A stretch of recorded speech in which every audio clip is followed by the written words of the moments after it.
Good evening, ladies and gents. How are we doing on this fine day? Welcome, people. Welcome. Come on in. Come on in. Find a seat. We're going to be talking about opinions. You know how things get when we talk about opinions.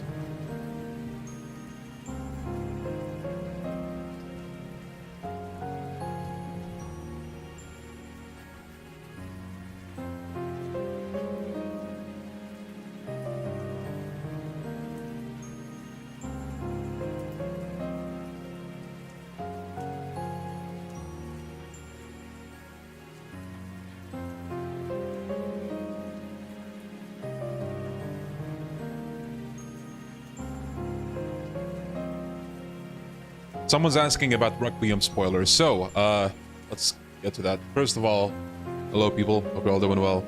So, I'm personally not going to talk about RE9 spoilers until we get to RE9, which is going to be the very last entry, you know, on purpose. But, you're still on the internet, so, you know, if a spoiler, like, shoots its way on the chat, then, you know, you only got yourself to blame, so be careful. But having said that, you know, I will say right now, if you guys can avoid talking about, you know, RE9 details, please do that. But, you know, we're gonna have new people that come in. They might talk about spoilers. You know how it goes. But I will be trying to avoid talking about RE9 story until we get to RE9. But once we get to it, yeah, we will talk about some of the story stuff. Yo, Weeping, how you doing? How you doing? Walrus, everybody else, hope you're doing fine. Okay, so, I know I haven't played all of the Resident Evil games recently, but we played some of the classics, like 1, 2, 3, Outbreak. Maybe I'm forgetting one, but I think that's it. But I still wanted to do a tier list. I find them fun to do. And, you know, I feel like now is a very good time to do a Resident Evil one, because Requiem just came out, we beat Requiem. And again, even though we haven't beaten all the RE games back to back, you know, we can still talk about them. And we can also talk about Requiem while we're at it, at the very end, so that will be fun. But yeah, good thing about this time is that I actually have notes. I've written down a lot of notes about each game and how I rank it and where it's gonna be ranked. So I already know, like, where each game is gonna be, placed. So I'm gonna save you guys a lot of like pauses, a lot of like you won't have to put up with that for the most part, hopefully. It's gonna be very straight to the point and it's gonna be organized, so it's not gonna be like just all over the place. So we'll see how this goes. I just said an but don't worry about that. Okay. Spoil the tier list? Nah. We have to go through these one by one. Okay. Now the question is, are we ready to go? Whew. Man, you know what's gonna happen? So right now, YouTube says we have 51 viewers. I guarantee to you, in the middle, someone will come in and they'll see like a placement somewhere and they'll be like, yo, what the hell, dude? This game and this placement? What are you doing? Get that shit out of there. Or like, put it where it should be. Blah, blah, blah. But anyway, enough of that. Let's actually get started and talk about the games. Okay. Let's change the music as well.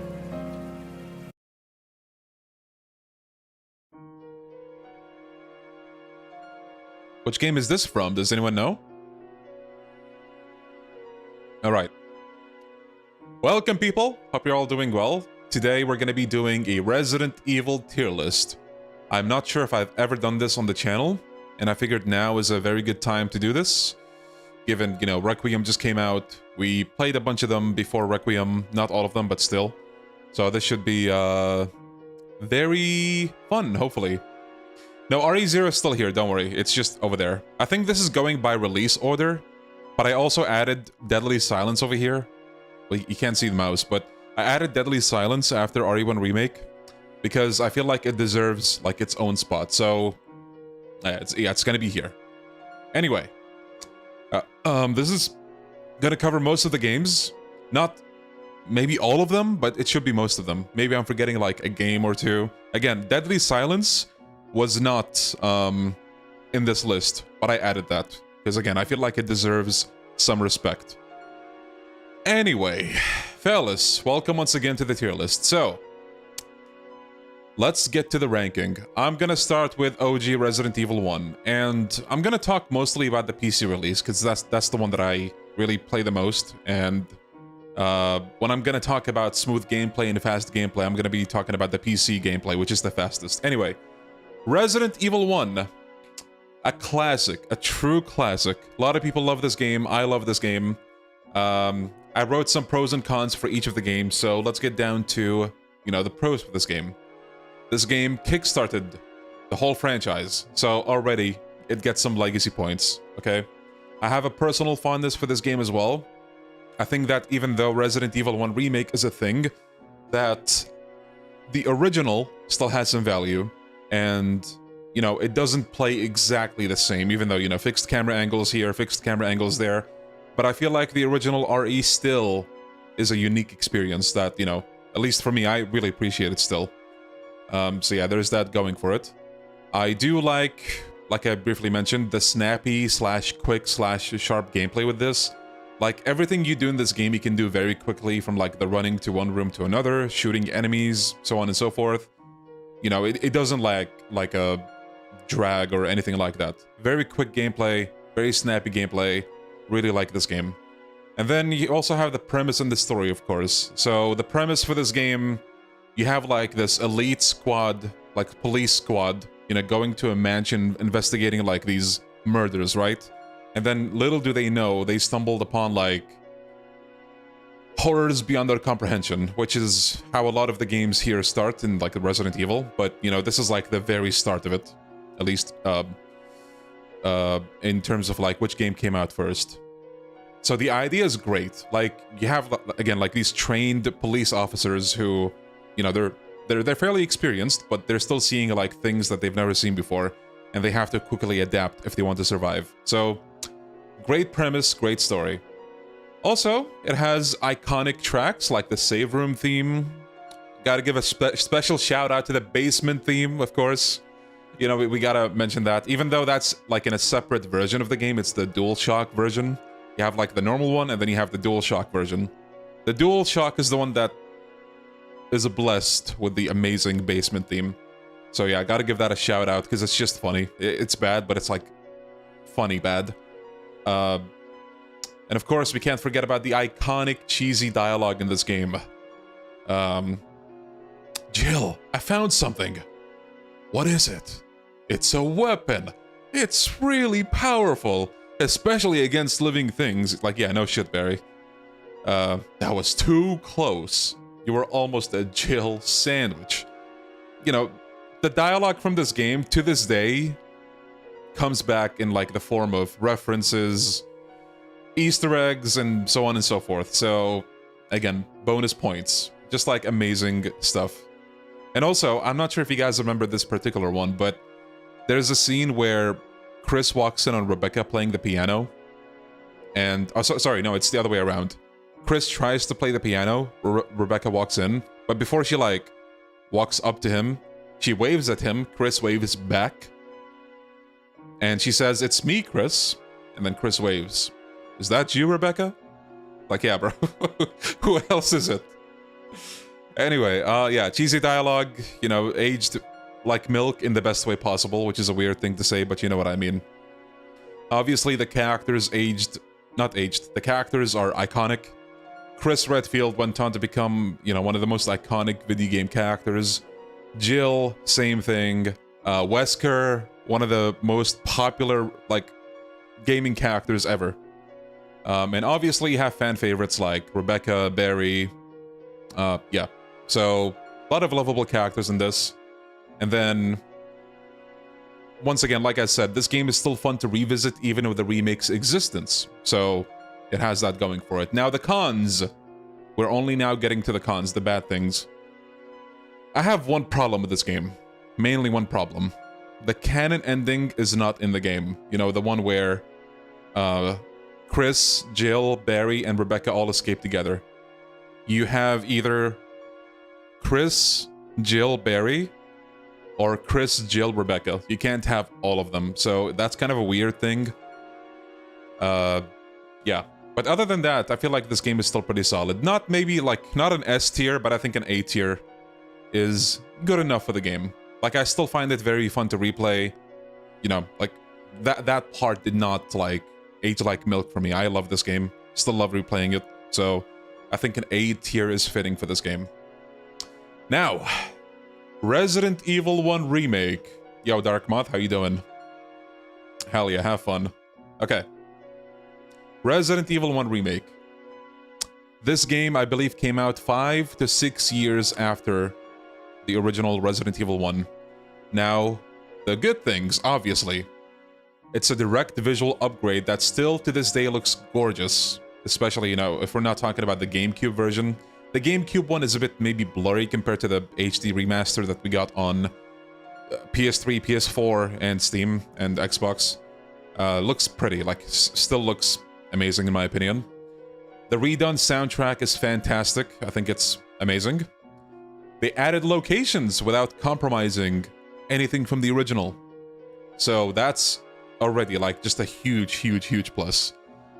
Like, we have problems with remakes nowadays, right? Where it's like, oh, this remake is maybe good, maybe not so good, but it also cut out a few things that I would have loved to see. This game does not have that problem. It's a remake that actually only adds to the original. It does not take away anything for the most part. So that it has that going for it. They also added the storyline with Lisa Trevor and her family, which explains the creation of the mansion, you know, the architect behind the mansion, I believe, or something like that, and his family. Very tragic storyline that is just, you know, a really good addition.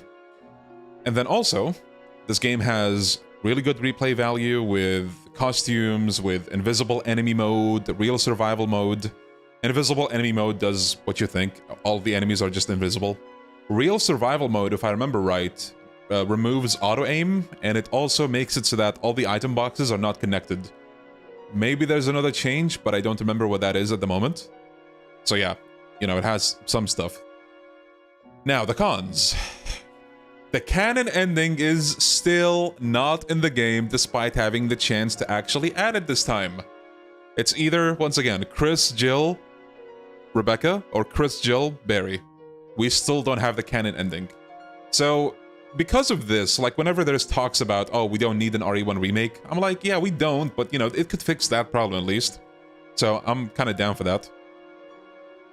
Yo, Default, thank you, really appreciate it. Now, another con for this game that I wrote down, invisible enemy mode feels a little cheap for a, you know, like an unlockable mode idea. Like, you're literally just making all the enemies invisible. Wow, like, so cool. I mean, I guess it works, but like, I think they could have went for like something more creative, you know? So, bearing that in mind, and bearing in mind that to this day, Resident Evil 1 Remake is a game that people hail as one of the best remakes of all time. Like, people should follow the standards of what a remake should be with this game. I'm honestly conflicted between A tier and S tier. Like, my heart maybe says S tier, but my brain says A tier. This is the one entry that I'm still not decided on, because believe it or not, I find the original to be just as good, if not... Okay, maybe not better. That would be straight up tripping. Let me put it in S tier. I think it deserves the S tier. Again, it defines what remakes should do.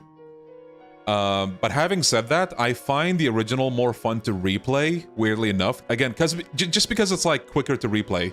It's more snappy. That's the best way I can put it. But yeah, a lot of respect on the original Resident Evil's name still, so it can stay there. When you have to grasp to find cons, you know it's peak. Yeah.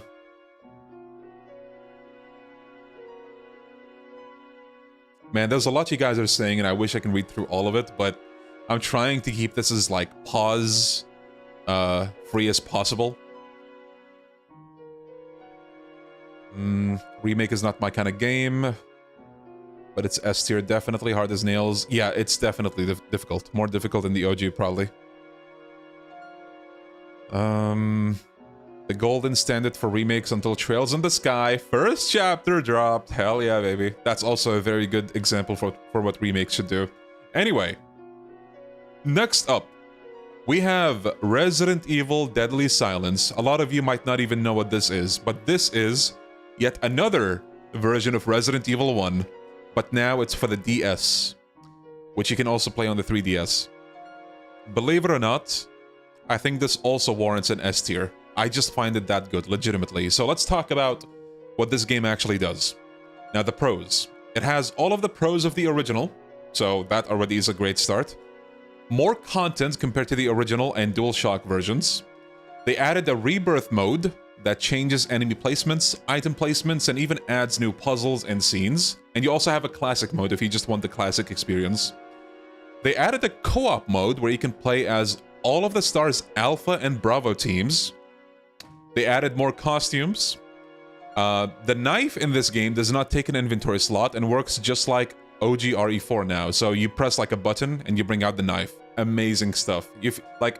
It's the kind of thing that you're like, oh, we don't need this, but when you actually give it a try, it's pretty nifty. Like, it's neat to have. So yeah. They also have a lot of quality of life stuff in general, like door skips. You can finally skip those, like on PC. And you also can do quick turns, I believe. So just all around, great port that actually adds a whole bunch of stuff that makes it, you know, unique. Now the cons. Once again, same thing as the original and the remake. Still no canon ending, but that's to be expected. The other con that I can think of is the co-op modes only work locally, so it's hard to find someone to actually play it with. And I think even when you play it with someone, you don't see them as the character they're playing as, you see them as like wandering stars, literally. But it's still very cool to, you know, be able to play as all the different Stars members, you know. People that no one remembers, like Forrest, Kenneth, Enrico, Richard, Joseph. Actually, is Joseph playable? I'm not sure, but yeah. Like, the idea is great. I hope that if they remake RE1, that they actually, you know, make them playable in some capacity, because it's a waste to have all these different, like, team members and you, like, kind of do nothing with them, you know? But yeah, if you guys have the opportunity to check out Deadly Silence, please do. Like, especially if you liked OG1, you're gonna love Deadly Silence. Please check it out. Okay. OG Resident Evil 2. Absolute classic, probably more so than the original Resident Evil. So, let's talk about some of the good things. It is perhaps the most popular out of the original trilogy, and for good reason. It has amazing set pieces. The RPD is one of the most iconic locations in gaming, like the entirety of gaming. Amazing soundtrack, memorable soundtrack, like, you know, it has everything. Claire and Leon would both go on to become among the most iconic Resident Evil characters, especially Leon. We don't have to talk about Leon. Like, my channel name has Leon, bro. Okay? Leon is just great. And I also really, really like Claire. The story's great. You know, you have all these different characters. Annette, Ada, Sherry, Irons, Ben. You know, just like a lot of really good stuff going on for the story.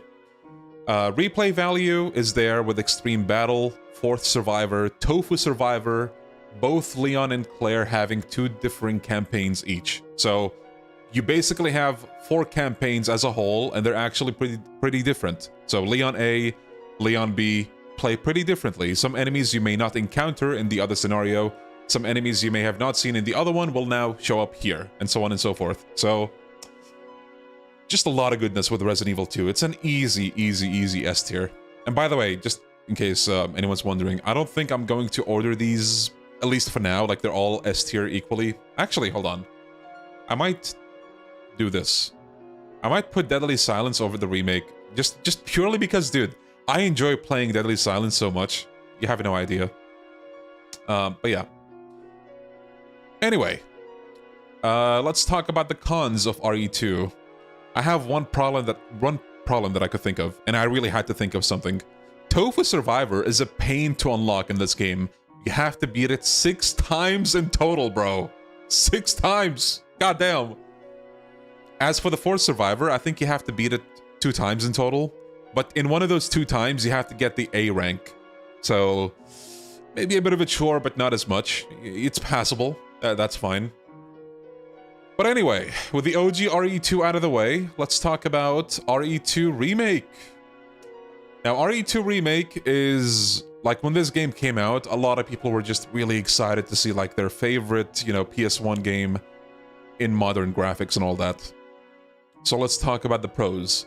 Direct visual upgrade, goes without saying. It changes things around to subvert expectations. You know, so some things you may have thought are here were kind of moved around a little different so that, you know, people who still remember the original would have something to be surprised at. The third-person over-the-shoulder take on the game is pretty fun. I really enjoyed it with this game. You have decent replay value. You know, you still have, like, the 2 scenarios. Tofu has new friends in the Tofu Survivor mode. Ghost Survivors is a new addition that lets you play as other Raccoon City survivors in what-if scenarios. And of course, I'm gonna maybe like give a shout out to some of the performances that were done in this game. I think Claire's voice actress did a great job. But having said that, I actually have a bunch of cons for this one. So let's talk about them. So, the visual upgrade, in my opinion, might not age as well as RE1 Remake. I'm gonna say some blasphemous stuff probably in this whole list, but this is one of them. Something about like the water and wet effects in this game just kind of look weird. Maybe it's just me. Okay, but moving past that, blatant cut content. There's cut content in this game that I kind of wish people talked about more when it came out, but hey, that's okay. So, crows are gone, spiders are gone. The B scenarios are insanely skimmed. They're almost the same as the A scenarios. You have almost little to no difference. It's really sad to see. So even though, yes, you have like replay value with the different scenarios, it's like you're almost playing the same campaign with the B scenario. But putting that aside, in hindsight, something that I really wish was done better in this game, the characters could have used more emotionally driven dialogue.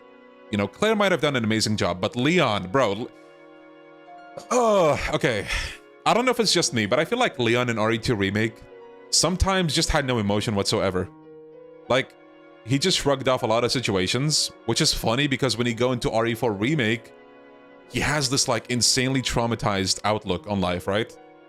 So because of that, I feel like they could have done a better job in RE2 Remake driving home, you know, just how traumatized Leon became from this experience. I don't know, like... Yeah, I just have a problem with Leon's performance in this. Another thing. Leon and Sherry interactions are almost non-existent compared to the OG. Hell, it's non-existent. Like, let's not kid ourselves. There's one video on YouTube, I recommend you look it up. Just like search up Resident Evil 2 Remake, I don't know, Leon and Sherry or something like that. Claire introduces Sherry to Leon. He's like, hey, Leon, this is Sherry. Leon's like, okay. and like it fades to black, that's it. Like, there's nothing after that. Meanwhile, in the original, you know, Leon actually, in the B scenario, I believe, in the B scenario, Claire will contact Leon via the radio, and she will ask you to go over to this particular room and carry Sherry to the train. So at least that's something. Like, you know, it's not much, but it's something. It's something. And in terms of dialogue as well, on the train, Leon and Sherry talk more than they did on, you know, in RE2 Remake. Maybe you can say, okay, after like they got out of the tunnel, they talked a little more. But like, would have been nice to see, like, you know, in the shit, if you will. But yeah, that's another thing. Now, another con is Ghost Survivors is insanely forgettable, being a time attack mode where each character's mission is only about 5 to 10 minutes. Not much reason to, like, mess around with it, so yeah, that's a shame. And also, finally, the soundtrack has only a couple of notable tracks, given that they went for a more atmospheric route. Like, a lot of the time, you felt like the soundtrack was not there. So, it's unfortunate. So, given all that, I still appreciate this game, I still enjoy it. But, among the remakes, I would say it's maybe among the... I was gonna say among the weaker ones, but then RE3 Remake is right here. So we'll get to that when we get to that. But I'm gonna put this in A tier. For the time being, I think an A tier works fine. You know, still great game, but man, they could have done more with this game. So, yeah.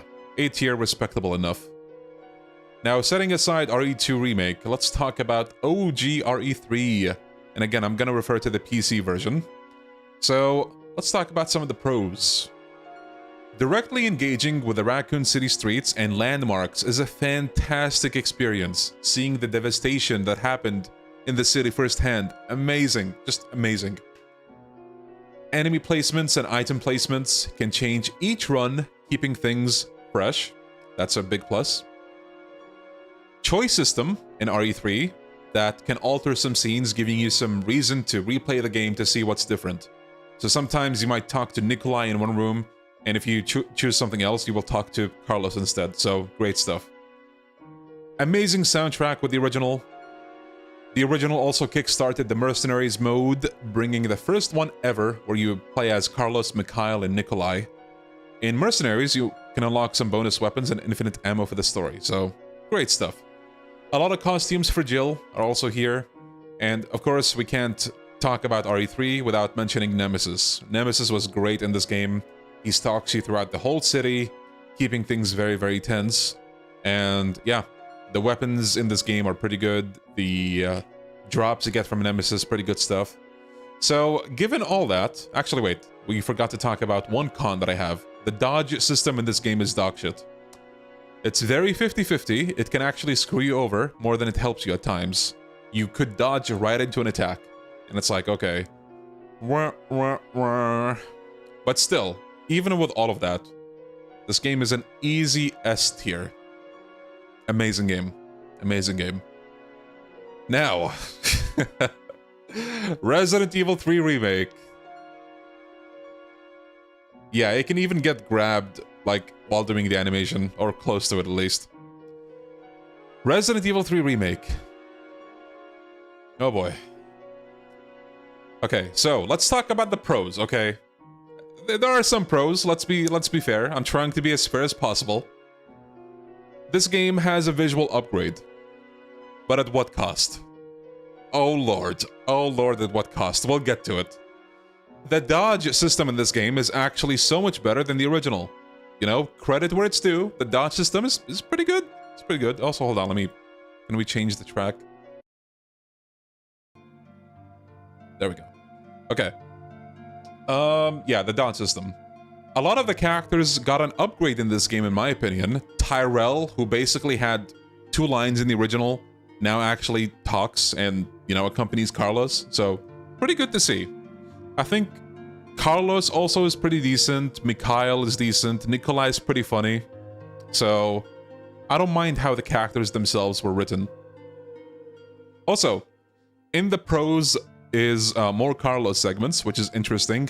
A lot of people didn't like that Carlos goes to the RPD. I didn't mind that. But I do have a problem with Jill not going there. I think if Carlos goes there, but Jill also goes there, you know, I could live with that. But I still think Carlos going to the RPD is pretty interesting because it gives like a very unique perspective. Because yeah, Jill going to the RPD, it's, you know, kind of predictable. But still, you know, I'm not saying it shouldn't have been in the game. It should have been in the game. But yeah. And they also have Nightmare and Inferno difficulties, and they're unique to this game because RE2 Remake did not have those. It only had Hardcore. That was like the hardest difficulty. And Nightmare and Inferno change things around a lot. Enemy placements, item placements. Nemesis is fast as balls. He will bust your balls. A pause on that. And yeah, it's pretty difficult actually. It's pretty fun. Not gonna lie. Now for the cons. Oh boy. Holy mother of cut content. Missing areas. Missing items. Missing modes. A lot of segments are railroady. Like, they just force you to go down this one path, constantly on the run. You might argue, yeah, you know, being constantly on the run from Nemesis makes sense. Yeah, sure, it makes sense, but like, you still don't need to take away the freedom of like where we need to go, you know what I mean? So yeah, there's that. Unfortunately, you only have one unlockable costume for Jill. You have another costume for her, but it's DLC. Carlos also has another costume, but it's DLC. But the funny thing is, Carlos's costume can barely be called a costume. Like, it's literally just hair change. Instead of having this, like, messy hair, he now has the OG hair. Like, with no change to the outfit whatsoever. It's just like, okay. The city exploration is very disappointing in this game. There were a lot of opportunities. You could have gone to places you didn't go to in the OG. You could have gone to, like, I don't know. Maybe asking for something like the zoo from Outbreak is too much because it might be a big area. But, I don't know, just like more shops, more places to go to, more streets, more You know, like, come on. Legitimately, do you guys remember, like, when they released the demo for RE3 Remake? And the demo was the whole, like, the entirety of the city. And then when you play the full game, it's also just the city. Like, you know, same thing. Like, you thought, okay, if the demo has this much content for the city, surely the final game is gonna have even more. No. Once you're done with the city, straight into the sewers, and yeah, you get a nice look at the clock tower far away. After Nemesis boss battle on top of the building near RPD, you can see the burning building. Yes, the building is not there in RE2 Remake. Really? Yeah, it's really unfortunate. But anyway, we're not done with the cons, by the way, so let me continue firing them. Just like RE2 Remake, unfortunately, the soundtrack in RE3 Remake is very forgettable. The Barry ending is cut. If you guys didn't know, the original has two endings. One where you escape with Carlos, and one where Barry is the one that arrives in a chopper and saves both Jill and Carlos. That's gone. No shirtless Nemesis, just straight into Dog Nemesis. Like, I don't have a problem with the Dog Nemesis form specifically, but like the shirtless Nemesis form was so fucking cool, bro. Like, you know, like, we have been deprived of that. Like, you know, him being able to pick you up, swing you like a yo-yo in the OG, that was so cool. And you don't have that in the remake. Like, man. And finally, they cut the epilogues, which I guess you can argue not the biggest thing, but they were still kind of cool. For those who don't know, the epilogues in OG RE3 were a series of like images you unlock with each playthrough, up to 8 playthroughs, that tell you what the survivors of Raccoon City were up to after, you know, the events. So you get to see like what Barry was up to, Chris, Jill, Claire, Hunk, I forgot who else, but yeah. But yeah, so given all of this, you know, don't, like, I want to say don't get me wrong, but I don't think anyone gives a shit because of RE3 Remake and how it is. I still think it's a fun game, but it's a horrible, horrible, horrible remake. I'm gonna put this in the C tier. Like, I feel like it's not faithful to the franchise to put it anything above C tier. So yeah, C tier is the best I can do. It will have to stay there. Now, moving on, is it better or worse than Kiwami 3 in terms of remakes? It's like on par, to be honest. Like, they butcher so much. Like, they have some fun things, but they butcher so much. Okay. Moving on to Resident Evil Code Veronica. This, PS2 masterpiece. Well, I called it masterpiece, but I'm sure some of you will hold me to it, given what rank I'm gonna give it, but let's not worry about that for now. So, let's talk about the pros. Resident Evil Code Veronica, to describe the setting, is a game where Claire Redfield, right after RE2, goes to search for Chris Redfield, her brother. This lands her in a prison island, where a lot of things happen, and yeah. So, the pros. Gotta save D tier for the real bad stuff, exactly. Okay, so, the pros. Beautiful! Beautiful and haunting setting in this game. A prison island ruled by a creepy, possibly inbred family sets the stage for one of the most twisted stories in the franchise. Okay, like, the story has potential. I love a lot of what the story does. Amazing atmospheric sound design and amazing OST in this game. The story has you play as Claire and Chris and like 5 minutes of Steve. The clash between Wesker and Alexia was great, and has potential to be even better in a potential remake, wink wink. The areas of this game are beautiful. Rainy outdoors, mansion, dark and humid prisons, a freezing umbrella base, like a lot of contrast, you know? So, really good stuff. There's a battle mode in this game, which is something you unlock after you beat the game, I believe. You can play as Claire, Chris, Wesker, and Steve. So, really good stuff. Now for the cons. The backtracking in this game can be brutal. Like, you might have to run back and forth, back and forth, back and forth.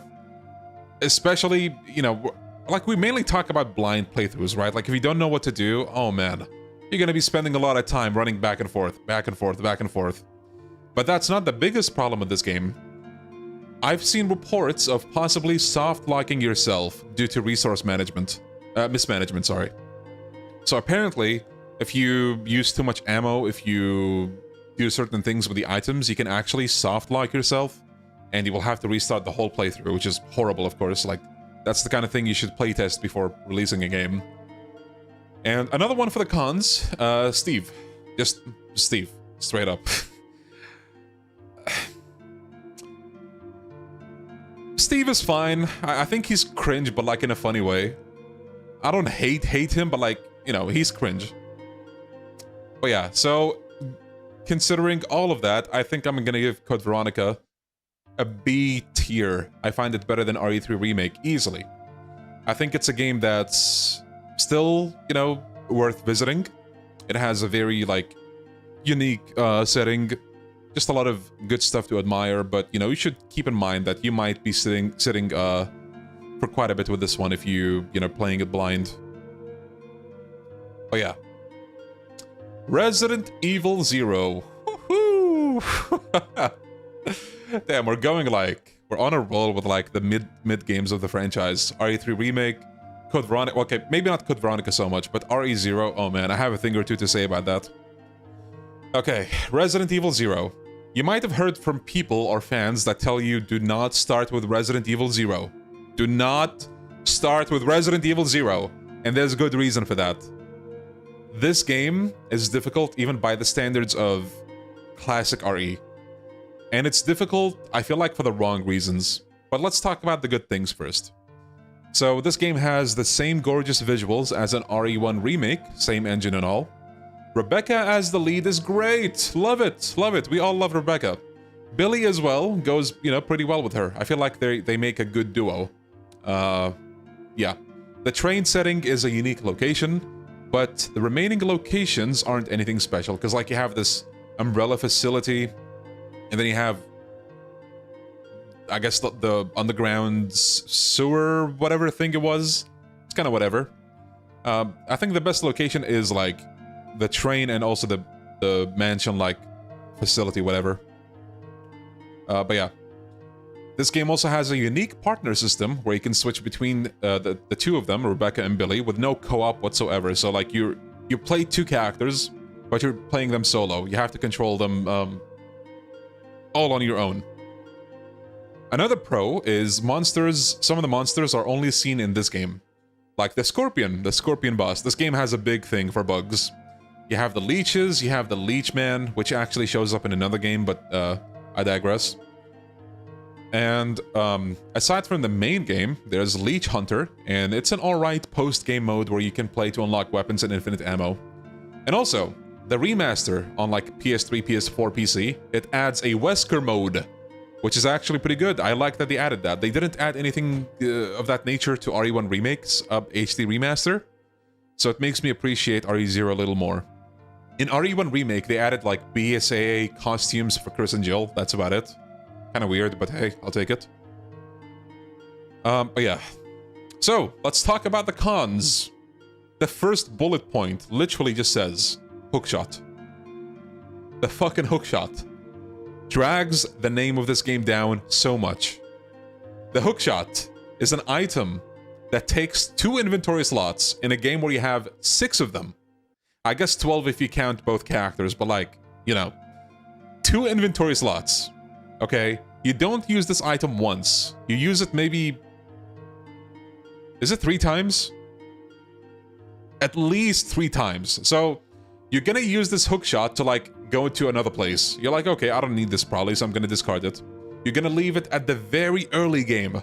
And then you progress like a good distance away. And you're like, oh shit, there's a distance like I could travel with, you know, like something like a rope. Oh shit, I have to go back all the way and take the hookshot again. Oh man, you know? So you have to do this for the second time. You use the hookshot the second time. You're like, okay, surely I'm not gonna need it anymore. Guess what? You need it again. So you go back again, you take a hookshot, and you use it again. And correct me if I'm wrong, but I think it is 4 times you have to use it. So it's like, oh man, like it's just not good. It does not feel good. Now, second con that is also a big deal, no item box. So this means you have to rely on dropping the items on the ground and coming back for them later if you need them. If you don't need them, you can just leave them. But if you need those items, you will have to go back for them. So that adds more backtracking to a game that already has decent backtracking. So, yeah. Like, this might sound like it's not much that I'm saying, but it actually dampens the experience so much, especially if you're playing it for the first time, that it's just like, man, you know, could have done it better. Yo, Empathetic, how you doing? Hell yeah, we all love Resident Evil in this house. Right, so the last con in this game, Leech Hunter. You know, I praised it in the pros, but it has a problem. Leech Hunter, for those that don't know, is a game mode where you have to, like, kill enemies and collect leeches from them. You have blue leeches, green leeches. Blue leeches only Billy can pick up. Green leeches only Rebecca can pick up. You have to collect up to 50 of them, but the problem is, if you pick them up, you can't put them down, so you're stuck with them, and that means if you want to carry items or heals, well, guess what? Now you have to manage your limited inventory. On top of that, it's very time-consuming. You have to play it for, like, maybe minimum an hour to make any progress at all. You can't save, there's no checkpoints. So it's kind of like, I'm mixed on it. So, yeah, it's not a very good thing about the game. Bearing all that in mind, maybe this is a little harsh, but I'm gonna give Resident Evil 0 a high C tier.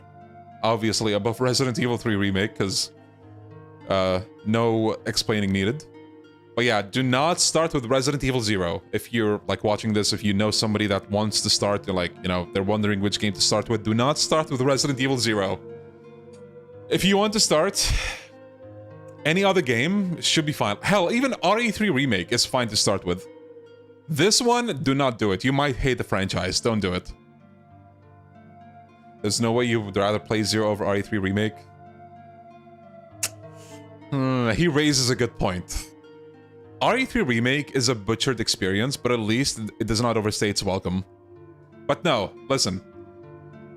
Replayability aside, this game is more original, so, you know, it gets a lot of points for that. Anyway, let's move on, because otherwise I'll be stuck here forever. OG Resident Evil 4. Oh my...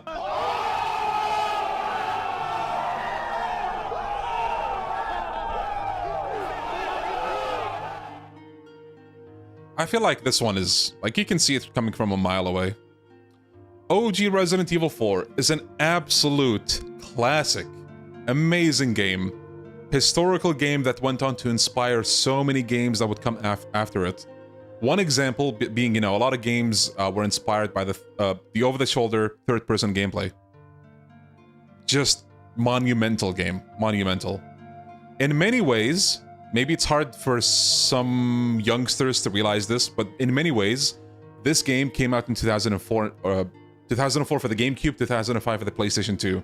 And for the time period, this game was impressive, like, technically impressive. Just like,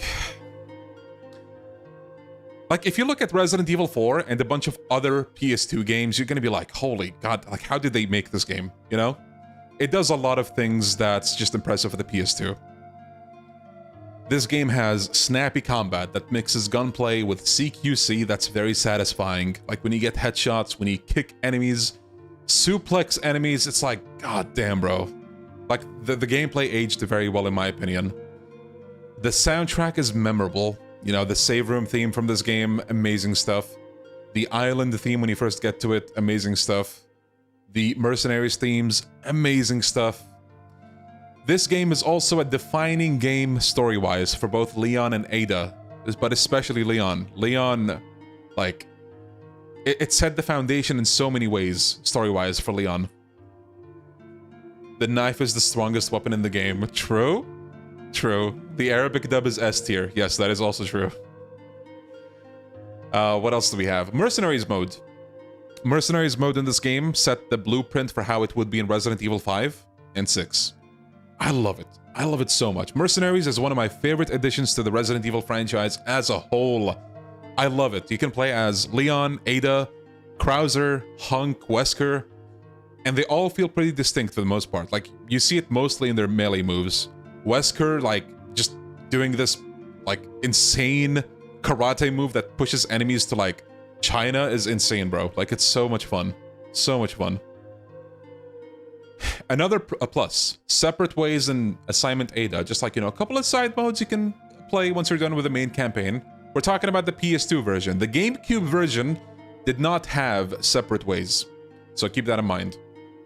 Now, something else that's great is the unlockables giving you replay value. You can unlock, you know, the Chicago typewriter, infinite rocket launcher, the PRL, the laser gun. By the way, the laser gun as well was not available on the GameCube, I believe. They added that on the PS2. 2 costumes each for Leon and Ashley. They were 1 in the GameCube. The Mafia costume and the Knight armor were added on the PS2, I believe. And finally, this game aged like fine wine. Still fun to play. Just like amazing, bro. Now the cons. There's one problem. Literally one problem I have. And even then I had to like really find something. Assignment Ada. It feels like an afterthought. It's like a weird what-if scenario that barely has any story to it. Like, you start with Wesker telling Ada to like get the sample, and like she's not wearing the dress for some reason, and you fight Krauser for some reason. It's kind of weird. It's like, it feels like an arcadey mode. It's still, you know, fun to have, but like, it just kind of feels weird. But Resident Evil 4, bro. Easy S tier. Hell. Is it at the very top? I don't know. Fine, let's put it at the very top. Love this game so much. Not being able to move while shooting is meh. Yeah, that is true. But you know, coming from someone that grew up with this game, I don't mind that. I don't mind that whatsoever. But I can understand if, like, you know, someone else, like, making the tier list, you know, says that as a con. It kind of kicks it down a notch. But this game is too good, man. Now, Resident Evil 4 Remake. Resident Evil 4 Remake. Amazing upgrade to the visuals. I think the graphics of this game might age better than RE2 Remake. Like, the visuals just look prettier in almost every way. They also avoided a Resident Evil 3 Remake situation, and they kept most of what made the original intact in this remake. The parrying system feels appropriate for a special agent like Leon. The soundtrack, pretty good. There's some bangers in there. I love the credit song as well. What was it called? The Bullet or the Blade? Something like that. The new versions of the characters are great. I adore the new Leon, new Ada, Luis, my man, my homie Luis. Ashley. Like, almost all of them are an upgrade. Separate Ways in the remake feels like a proper campaign compared to the rehashed asset feel it had in the OG. Like, if you play it in the OG, for those who don't know, legitimately you get like a cutscene before you start a mission. It's like mission-based almost. Or, well, you have like 5 chapters, I guess. You have a cutscene, and then you go into gameplay. It's almost like non-stop gameplay until you get to the, you know, second, or like the end of the chapter. And for the low price of $10? $10? I think my first playthrough of Separate Ways in the remake was like 9 to 10 hours. And then you have... Listen, I'm sorry this will catch a stray, but the Kaito Files on Lost Judgment was a campaign of a similar length, and they charged you $30 for that. You know, just like, it's a stray of, like, you know, the Judgment games that's happening in a Resident Evil themed tier list, but like, goddamn, bro. Separate Ways just completely wipes the floor with the Kaito Files in terms of value, okay?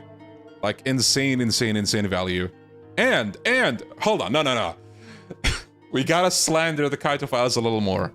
The Kaito Files, for whatever reason, had no New Game Plus. Separate Ways has New Game Plus. $10. $10. So, major props to Separate Ways and how they've handled that in RE4 Remake. Like, amazing value. Now, a very personal pro, in my opinion.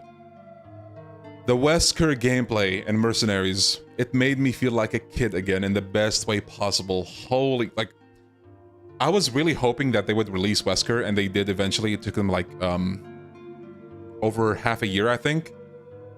But the fact that it did happen, and his gameplay is as good as it... Oh, man, dude. Parrying stuff with your hand like John Cena. Okay, not John Cena, but like, I just did this and it made me think of John Cena. Like, parrying stuff with your hand, like bullets, like axes, hammers, chainsaws, with your fucking bare hands. Oh my goodness. Whoever thought of implementing ranged melee moves, like, you know, if you shoot an enemy from far away and you can like sprint to them by doing it like a button and melee them, absolute genius. Absolute genius. I don't know who thought of that, but that's such an amazing idea. It was so good. And finally, to end things on a good note, RE4 Remake has incredible replayability. Incredible. I personally have almost, I have above 500 hours on this game. I played it so much, and it's so fun. I love this game. I love it. It might sound like I don't have any problems with the game, which is actually not true. I have like 5 bad things listed, which we'll talk about. But yeah, all things considered, a lot of good things about the game. Now let's talk about the bad things. Stunning enemies. This is the first thing, the first thing that comes to mind for me in RE4 Remake. Stunning enemies in this game is an absolute bitch. Especially if you play on professional. Like, I'm not trying to spend like 6 bullets to the head to stun an enemy, bro, like a regular enemy. It's just annoying. Sometimes it also feels like they want you to rely on parrying, so I kind of would prefer not to have that. I would prefer to have it to be a thing that complements the gameplay. One character that I prefer in the OG compared to the remake is Krauser. But it's a bit of a gray area. The voice acting, I feel like in the OG was better, and the mannerisms of Krauser in the OG was better. But I do like that in the remake, they kind of show you more of like his relationship with Leon, how he trained him, how there's more to them than just like working together at some point. So, yeah. Saddler, in some areas, in my opinion, is a downgrade. Whoever threw Novistadors at the final fight should get a salary cut. I did not like that at all. Like, in the original, you fight Saddler by himself, and, you know, it was a very grand showdown. In the remake, they just threw in, like, these flies all over the place, and it's like, man, why? Like, legitimately, whenever I get to the Saddler boss fight, I just use the rocket launcher. I don't even bother. Okay? And finally, one bad thing that's not as bad as the others. Very little cut content. Very, very little. Like, if you want to argue Assignment Ada, but given what we got with Separate Ways, I don't mind, genuinely. What else do we have? The lava room in the castle is not in the remake. That's like the one cut room I can think of. But other than that, they've done an amazing job with this remake. So, given all the information we just heard, this game is an easy S tier. Like, just for the fact alone that I still enjoy replaying this game to this day. Like, it's so fun to replay. I love it. By the way, I'm kind of half thinking what I'm doing with, like, the placements in one tier. Like, is this actually better than OG RE2 in my opinion? I'm not sure. I'm not sure. But if I comment specifically, like, oh, I find 0 to be better than RE3 Remake, I'll, you know, say that. But for the time being, let's just say that all of these are equal up here. Okay? Whew. Okay. Resident Evil 5. This might be the first one that's actually controversial. Because I have this game going to the S tier. Believe it or not. Hear me out. Hear me out. Resident Evil 5 is a game that is a hit or miss for people. Some people hate this game because of all the action or whatever. There's a lot of reasons that I understand. But this game in so many ways is just so special to me. I'm gonna explain how, okay? It's an S tier game with friends. I'm a freak. Pause. I'm a freak. I enjoy this game even solo. Believe it or not. I enjoy this game solo. But I'm just a freak like that. Which actually applies to Outbreak as well. I enjoy playing Outbreak solo, but we'll get to that when we get to that. Okay, let me start again. Resident Evil 5 has a special place in my heart. It was the first console online game that I became addicted to. The PlayStation 3 era was so special to me. Again, first online console and all that. Resident Evil 5 was the first online game, the first game, really, that I played on the PlayStation 3. So many fun memories, so many hours in this game. Like, whether it's solo, playing with friends, playing with randoms online that left their microphone open, having an argument with their mom. So many memories, precious memories. Okay, like, this game is special to me, first of all. Now let's move on to other stuff. The setting in Africa is a pretty unique location that I think no other game has done. Darkside Chronicles has a similar one, but not really. Chris and Sheva work well together. I loved Chris in this game. Steroid Chris and all that. Sheva was wonderful. The story had a lot of, like, just cool moments between Wesker, Jill, the finale, you know? Very grandiose game in a way. I enjoyed it. Also, speaking of Wesker, Resident Evil 5 is home to the most iconic appearance of Wesker, Albert Wesker, to date. Like, when most people think of Wesker, they think of Resident Evil 5. They don't think of RE1 or, I don't know, which other game? RE4. They think of Resident Evil 5. The freaking... what's the material that he wears? Not latex. You know what I mean. Like the long coat, the aura, you know, everything, bro. Complete global saturation. Yeah, thank you. Complete global saturation. Enough said, bro. Like, Wesker in this game is phenomenal. He's amazing in this game. Had a massive presence, and his boss fights were just so much... They're so cool. What else? RE4's gameplay translates very well into RE5. I really enjoyed it. I like that RE5 is basically just RE4, but like, I guess, upgraded. But that's debatable. The storage system in this game is perfect for goblins like me. I love to collect shit in games. So, I'll go to my storage and you'll just find like 900 flash grenades and you're gonna be like, what the fuck are you doing with those grenades? I'll be like, I don't know, I just like seeing high numbers. Leave me alone, okay?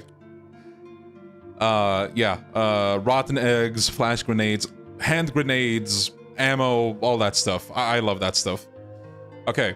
The game also has amazing replay value with costume unlocks, collectibles, and now, you know, after past the PlayStation 3 era, 2 different mercenaries modes, 2 side campaigns, and a PvP mode.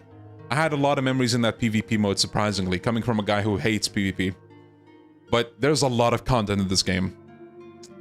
And finally, it has some memorable bangers like Winds of Madness, Wesker's theme when you have to like shoot him with a rocket and inject him, the Mercenaries themes, the Versus themes, Jill's theme, which is called Sad But True, which is a funny name.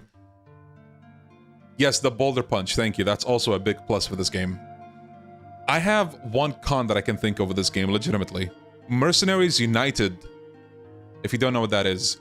The PS4 and Xbox release of Resident Evil 5 had a unique Mercenaries mode that actually combines both mercenaries into one. So you can play like Wesker with Josh, for example, Wesker with Rebecca.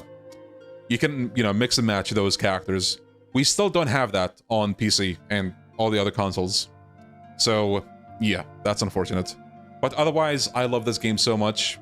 Going back to it, still fun to play. Maybe you could argue it sometimes feels dull. But this game was huge for me. So, S tier. And I'm not compromising on that. Okay. Resident Evil Revelations. The ship game, not shit game, ship... The ship game. So, this game attempts to return to the horror roots. So, it actually has a decent atmosphere, like the darkness, yeah, like the background, sound design, and all that. I think they've done pretty well with that. Jill, being a lead once again, is goated. Love to see it. The ship setting works pretty well. The episodic format is probably reflective of trends at the time, like, you know, Telltale, Walking Dead, and all that. But I don't dislike it in this game. It actually gives the game a feel that's different from the others. It kind of plays like a show, if anything. The dodge system is very simple, but effective. I really like the dodge system in this, because if you do it, you basically have like a shit ton of iframes. If you dodge, you're not getting hit. Unless you dodge and you fail to dodge again or something. But it has a very good dodge. Raid mode is one of my favorite side modes introduced in the franchise. Raid mode allows you to play, for those who don't know, it allows you to play as all the significant story characters, and that includes the leaders of the BSAA and the FBC, so O'Brien and Morgan, which is pretty funny. Morgan having Wesker's, like, thrust is pretty funny as well.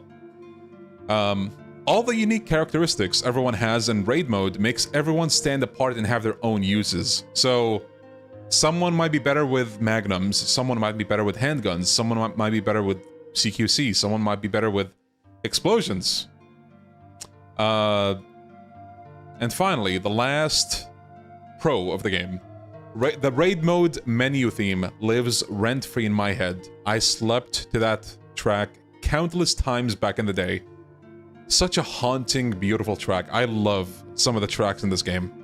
So yeah, there's that. Now the cons. The enemy variety is somewhat lackluster.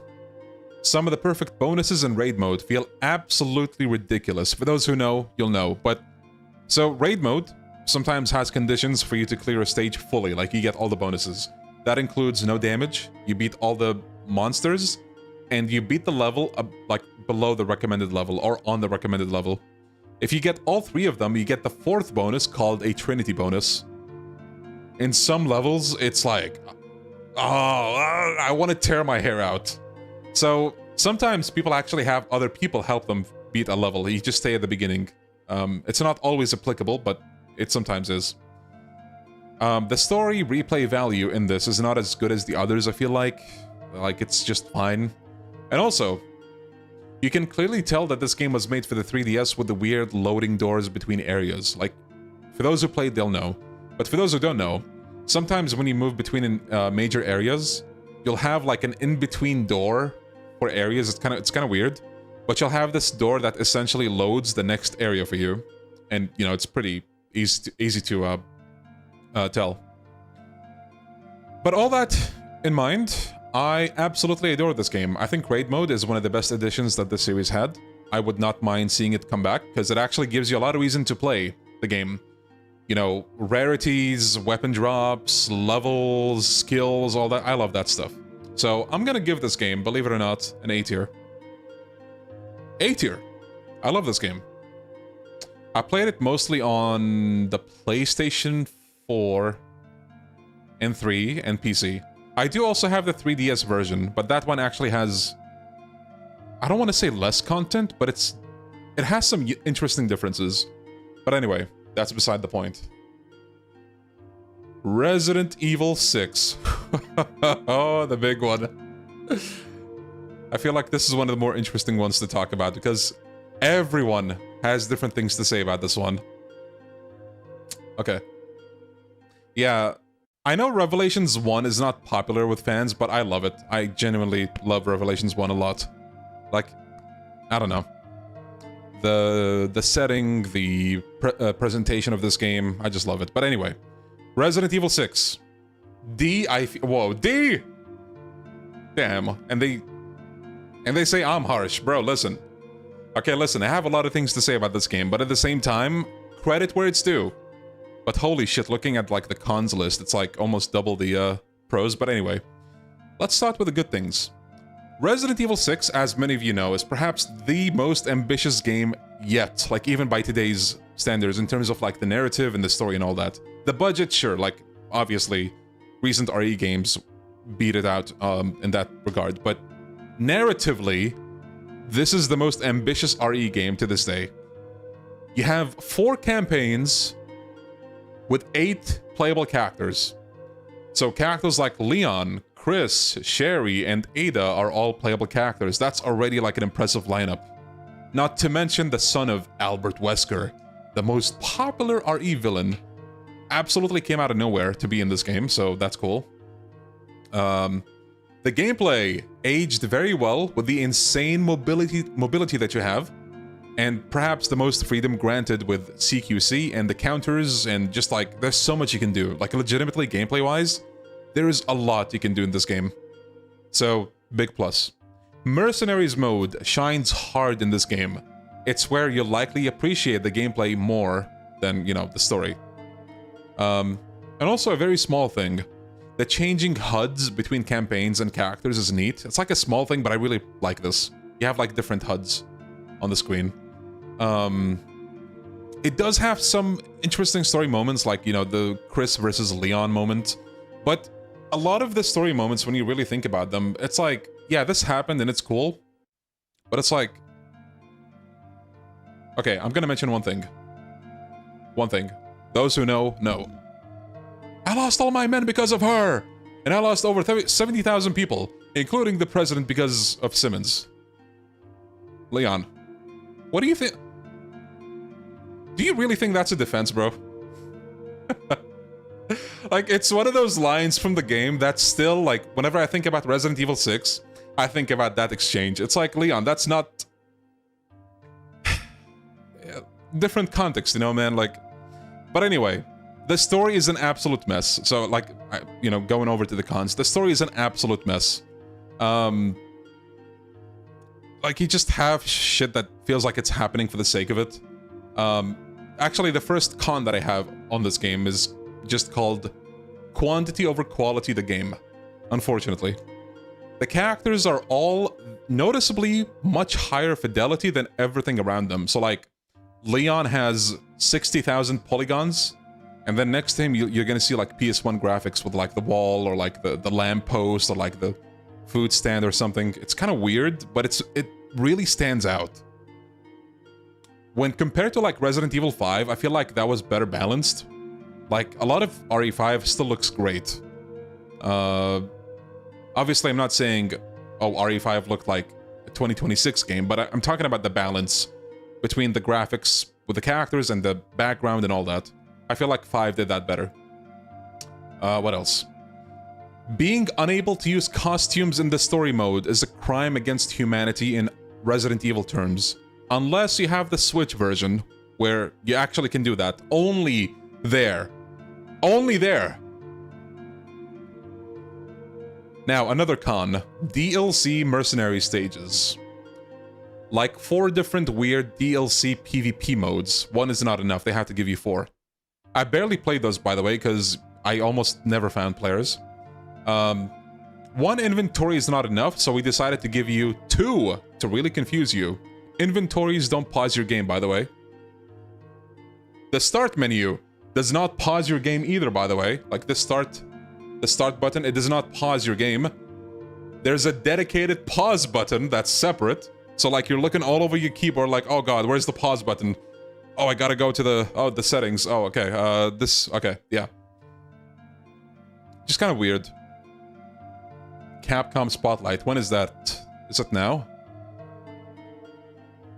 Right, so moving on from that. You have a lot of walk and talk segments in the story. Like, you'll be just walking, like actually walking, not like running.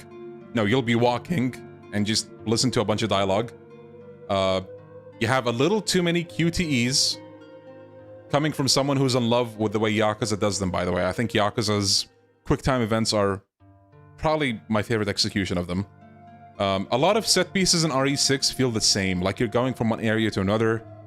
You're just taking down enemies, getting to like the end of the room to like unlock a door or something. It just, I don't know. It didn't resonate with me. So, yeah. But even in spite of all of that, believe it or not, actually wait, no, I have to maybe rethink this. Because here, I wrote down that this game is a B tier. But upon further inspection,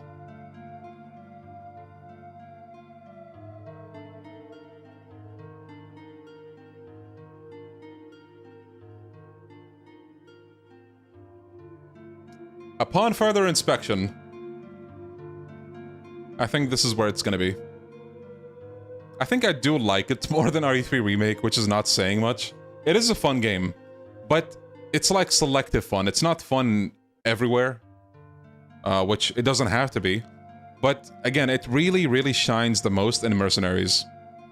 Mercenaries, you're gonna like just see the gameplay to its full potential. You can do so much with it. But the story is just like, it's not the kind of thing that I'm gonna revisit. So, yeah. Yeah, Resident Evil 6. Okay. Resident Evil Revelations 2. So, for those who don't know, I should have mentioned this. Revelations is like a mini spin-off series, but like not really because it's canon, where they try to explain gaps. So, Revelations 2 is another Claire game, love to see it, but also, it's the first Barry game as, you know, one of the leads. So, already pretty good stuff. The setting of Revelations 2 is gritty in a way that feels dirtier than a lot of the other games. Like, you're seeing a lot of blood, a lot of grime, a lot of puke, a lot of, you know, like, it's grotesque. So yeah, that's a plus for that game. Raid mode returns in this game with even more options than Revelations 1. That's a plus. Revelations continuity is actually pretty funny. For those who know, or like played 1 and 2, they'll know. But the continuity with something like... Do you guys know Rachel Foley from Revelations 1? Very well-endowed character, but the funny thing is... They brought her sister in this game, Gina Foley. You see her die at the beginning, much like Rachel. It's... I don't know how to explain it, but it's kind of amusing, like how the Revelations games have like the Foley sisters as like a recurring thing. And I can only imagine, like, if Revelations 3 was to happen, would they also put another like Foley sister? You know what I mean? That would be funny. But yeah, so that's everything for the pros, actually. Okay, this might make people mad, because I do prefer Rev 1 over Rev 2. I'm gonna explain myself. You don't have to get it, but yeah, I'm just gonna proceed with that. So, apparently they're not related. You looked it up. Really? Okay, well that's a funny coincidence. That actually works better than if they were related, because how many Foley sisters could you have? Okay, so, the cons of this game. In my opinion, this oddly feels like a more budget title compared to Rev 1. The movement feels slower than it should be at times, like, it almost feels like I'm looking at slow motion animations. Having to shine light over dark spots to get items slows down the gameplay quite a bit. Now you might say, okay, Rev 1 had like the Genesis thing where you scan items as well, but I feel like you didn't have to use it as much as you do here. The resources are more limited in Rev 2, I feel like. Now, unlike Revelations 1, Revelations 2 actually, it goes into an actual episodic route, where you buy the game in chunks, one episode at a time. Horrible, horrible practice. This is the kind of thing that might be easy for us to overlook nowadays, but when it came out, it was like, okay, we actually have to wait a week for each episode to come out. Bro, like, you know, like, what the hell? The side characters introduced, wait, did I mention...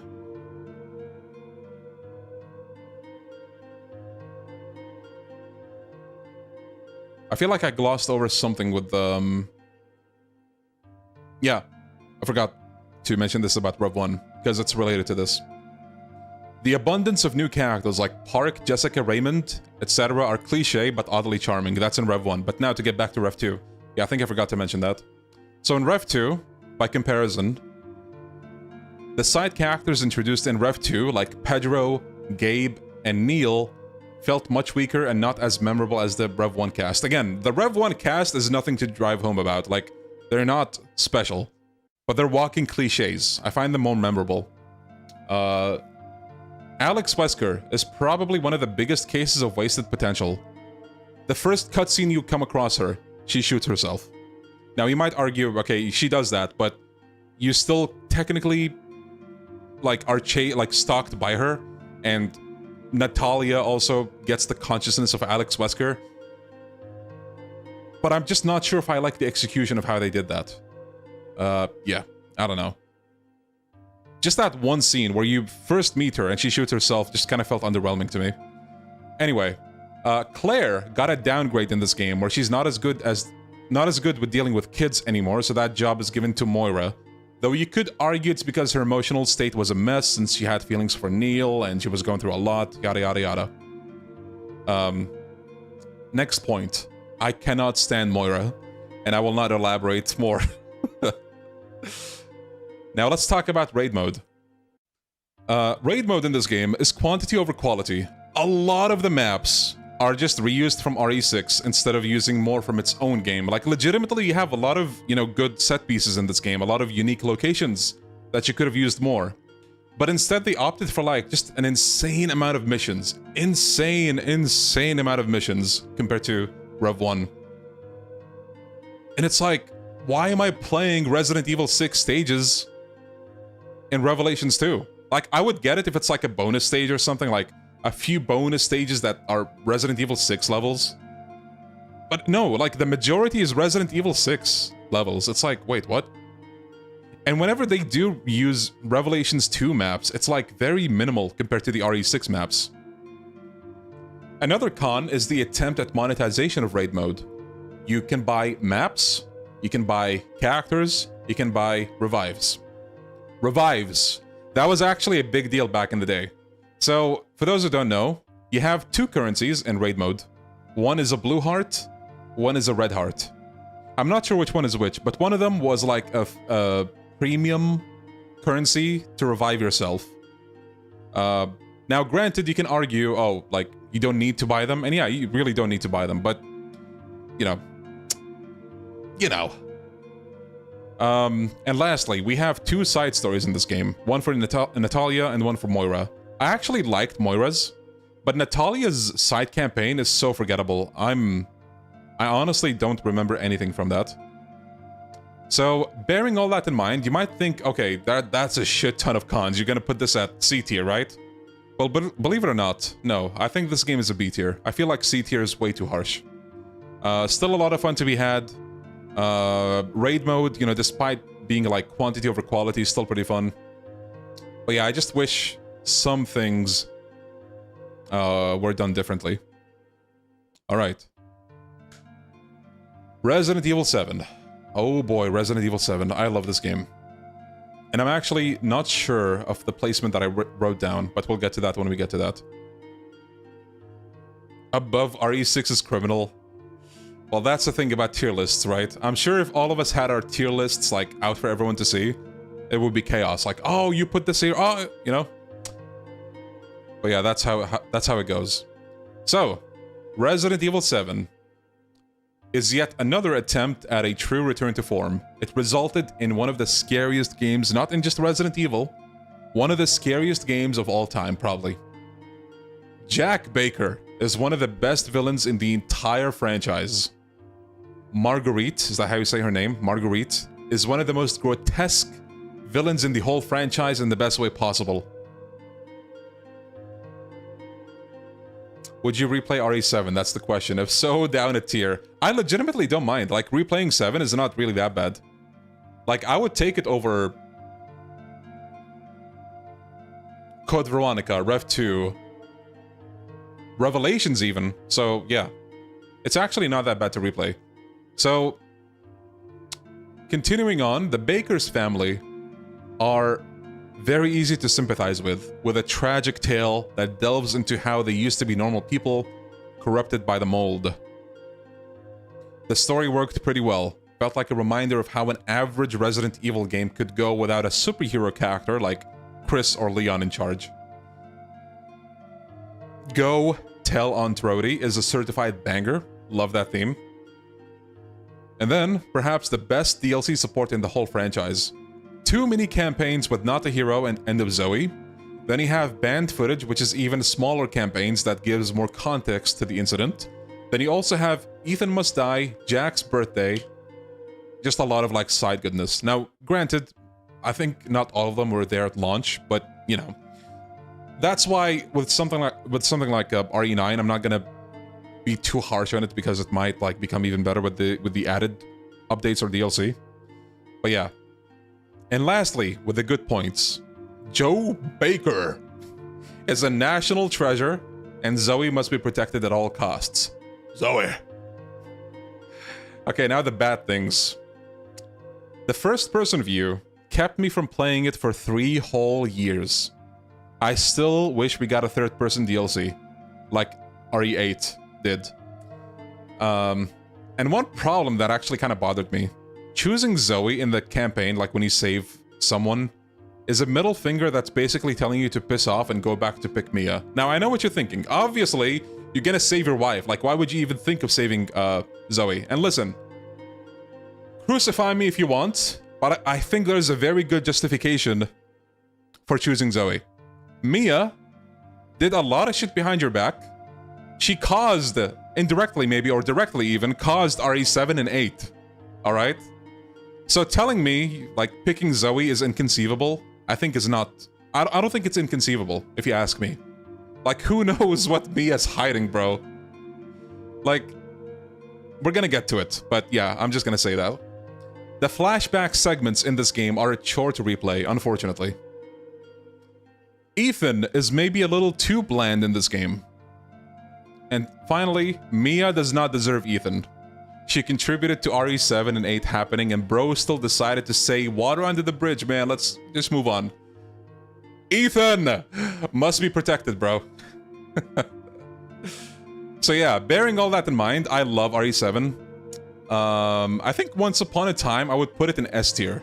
Actually, I think I would still put it in S tier. Easy S tier. Amazing game.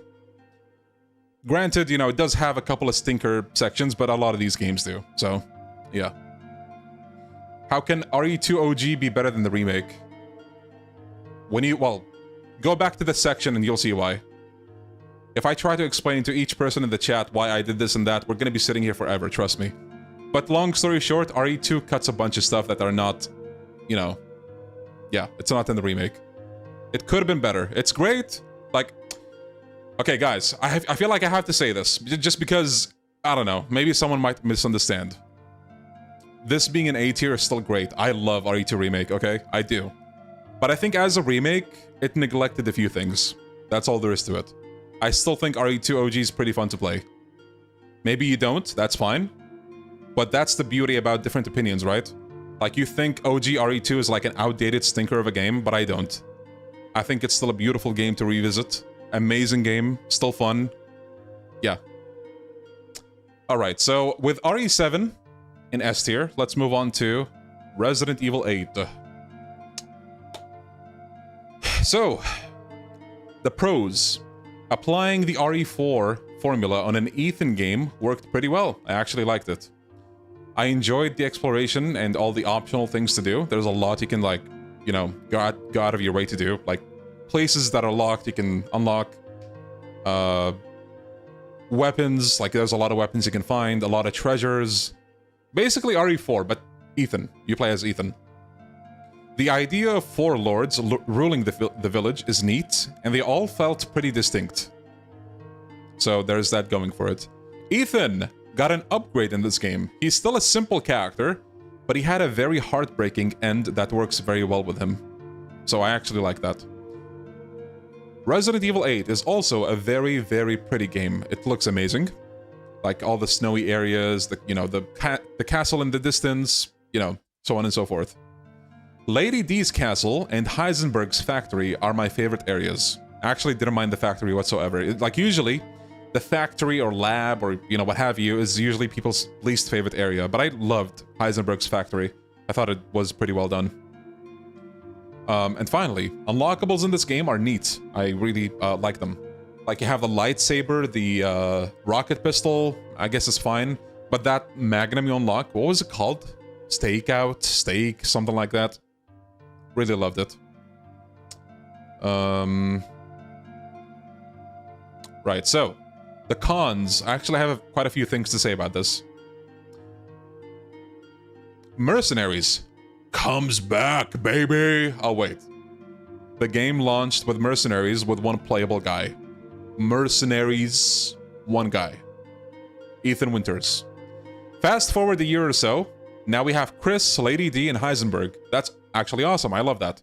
But launching the game with Mercenaries starring Ethan Winters feels like a crime.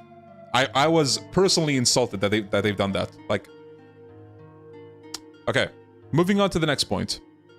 Chris Redfield loses brain cells in this game for no reason at all. Like, so much of what happens in this game was easily preventable.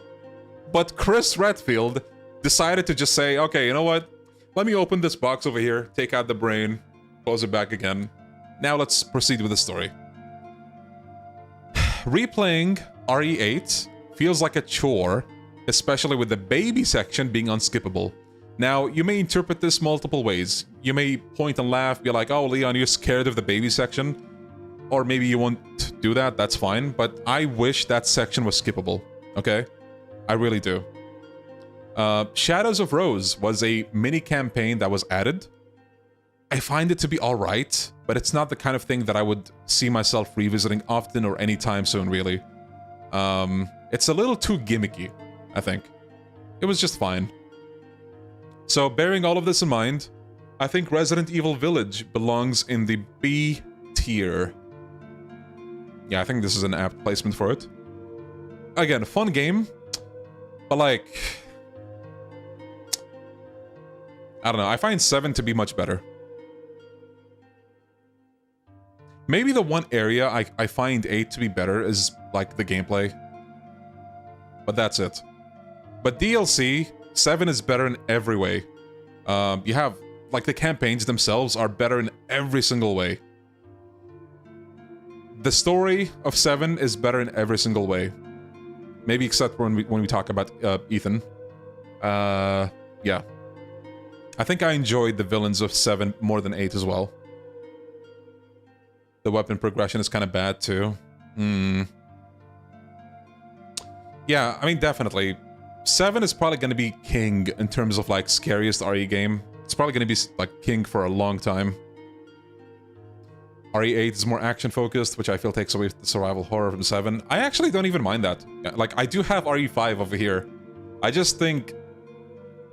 I don't know. Some areas were lacking for me. Okay, now we're gonna go through a bunch of games that a lot of you probably haven't played, I'm gonna assume. Well, to be fair, there's 1 or 2 that I haven't played to the end myself, so... But this is gonna be interesting. Yo, Ghost Town. What RE games are needed to understand RE9? If I just played the mainline games... Yes, the mainline games are more than enough. If you want, like, as little games as possible, play Resident Evil 2. 3 Remake as well. 2 Remake, 3 Remake. 4. And if you can spare the time, 6. I do recommend playing 6 as well. So 2, 3, 4, and 6. Anyway. So, Resident Evil Survivor. Who played this? Yes, I put Revelations over 8. Crucify me. I think it's a better game. So, I'm gonna be honest with you guys. I don't have much to say about Survivor. I did play it long ago, and I can tell you a few things about it, but not much. So let's talk about the pros. Sheena Island, the location in this place, has some interesting areas. There's also branching paths that will make subsequent playthroughs different, so I think one of the paths you can take is like an arcade, another is like a church, and the other is like a library, something like that. So you have a bunch of interesting areas, and, you know, it keeps things fresh if you replay the game. I guess another plus is that the game does not overstay its welcome. It's pretty short. So if you're not liking it, at least you don't have to spend much to, you know, beat the game. And finally, the last good thing. One line from the game that Ark Thompson, the protagonist, this dude over here, one line that he says. So, to keep things... to give you guys context, for those who don't know, Ark Thompson has amnesia, okay? He arrives on this island and has amnesia, and there's zombies, so he has to, like, survive. So, at the very end,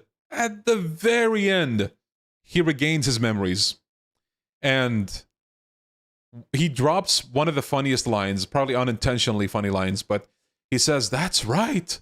I was sent here by my friend Leon S. Kennedy." And they expect everyone to go,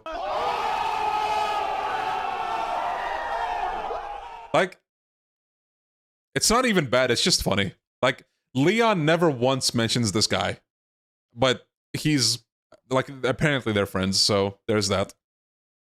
Yeah, so it's a game that doesn't waste your time. You can give it a try if you want, but, like, not me.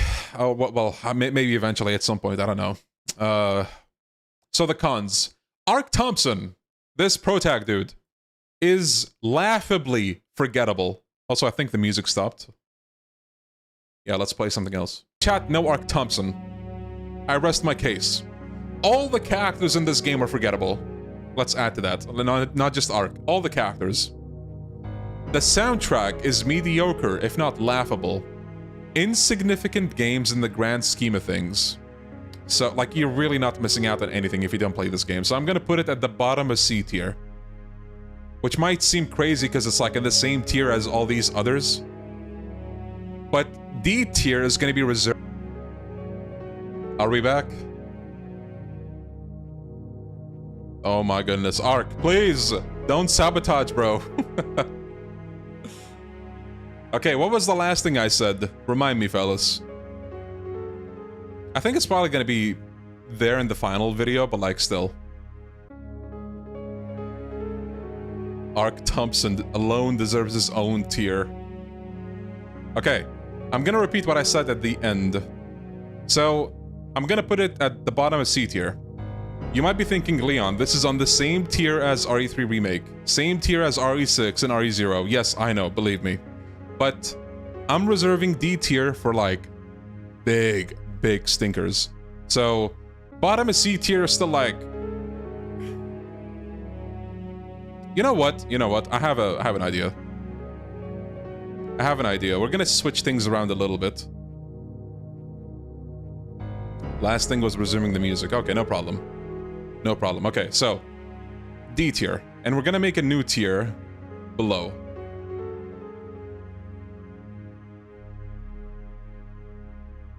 This is gonna be for the actual stinkers. Okay. So, Resident Evil Gun Survivor 2. Now, this is a game that I'm gonna be honest as well. I have not played this since I was maybe 10. But all I know about it is that it's basically first-person Code Veronica with Nemesis chasing Claire and Steve for some reason. Like, legitimately, it feels like they've thrown shit together just for the sake of it. So, I am also gonna put this down here. So, yeah. Is the list in order for No, so, let me, correct that. For the most part, it's not like, oh, Resident Evil 7 is below 5, okay? But whenever there's gonna be a specific mention, like I'm gonna say, for example, oh, I would rather 0 over 3 Remake, I'm gonna mention that, which we did earlier. So, for the time being, just assume that all S tiers are just S tiers. None of them are like, you know, over the other. But yeah. So, Survivor 2 aside, who invited, bro? Let's talk about Dead Aim. So, Resident Evil Dead Aim. I'm gonna assume a lot of you haven't played this either. It's pretty obscure. Wait, hold on. Oh, sorry, I missed that. Hold on. Who is this? Mr. 10 years in the joint. Thank you for the generous super chat. Thank you. Umbrella Core in S tier. Okay, you know what? Just for you. Just for you. We'll get to it when we get to it. Okay, so just checking. We're still live, right? I hope we are. Alright, so... Resident Evil Dead Aim, for those who don't know, is a game that takes place on a ship, much like Revelations. It's technically the first ship setting in the franchise if we don't count Gaiden, which is after this. But no one cares about Gaiden, so we're gonna say Dead Aim is the first, like, ship game. It actually has very good atmosphere. But it also has, like, a corny cinematic direction with a crap ton of slow-mo that doesn't need to be there, but it's there. I guess, hey, it's the early 2000s, so, like, it's cool. Let's do that. I don't know.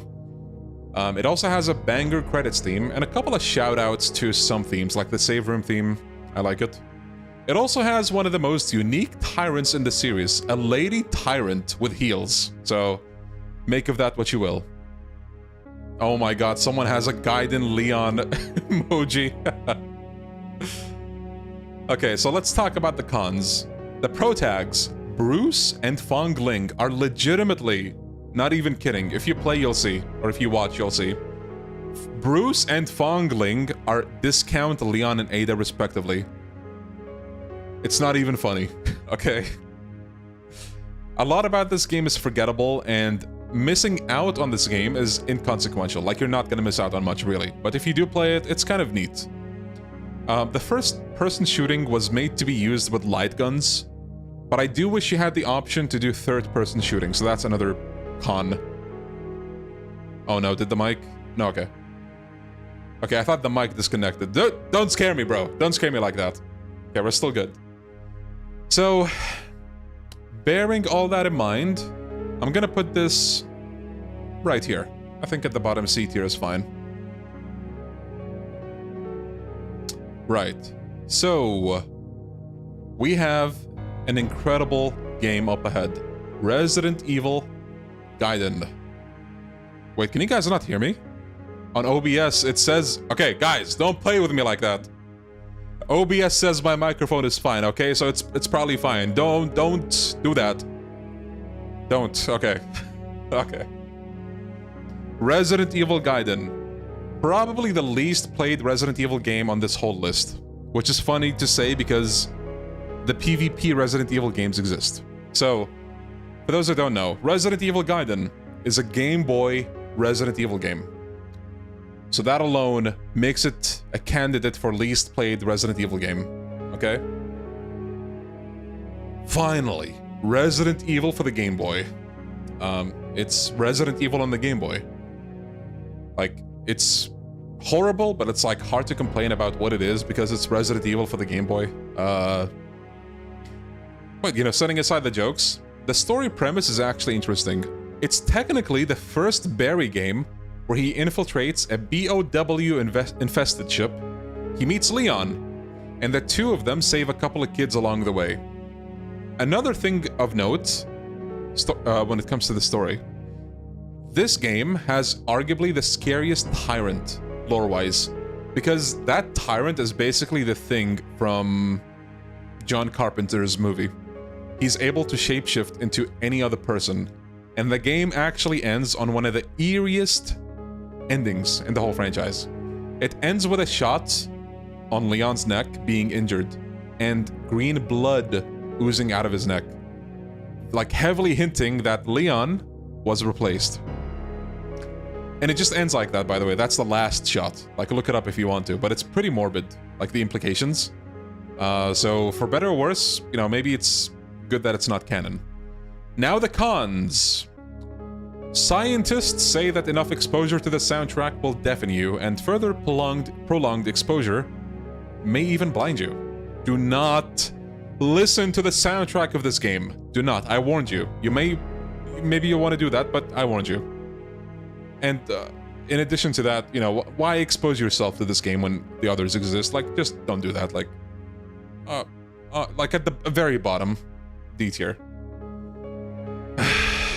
Okay. Coming out to the top from the stinkers, we finally have some incredible entries. Resident Evil Outbreak, and oh boy, I have a lot to say about this game. A lot, like some of you guys probably know, I love the Resident Evil Outbreak games so much it's not even funny. So, let's talk about the good stuff. Resident Evil Outbreak is a game that's far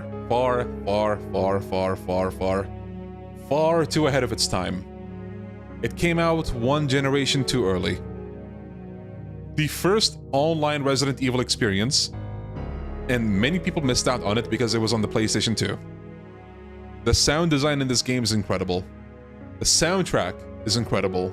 It has an interesting cast of characters, which is crazy because they're all supposed to be normal people. They have a great selection of stages that show you more of Raccoon City that the mainline games haven't. Insane replay value that competes with and surpasses many games that come out today.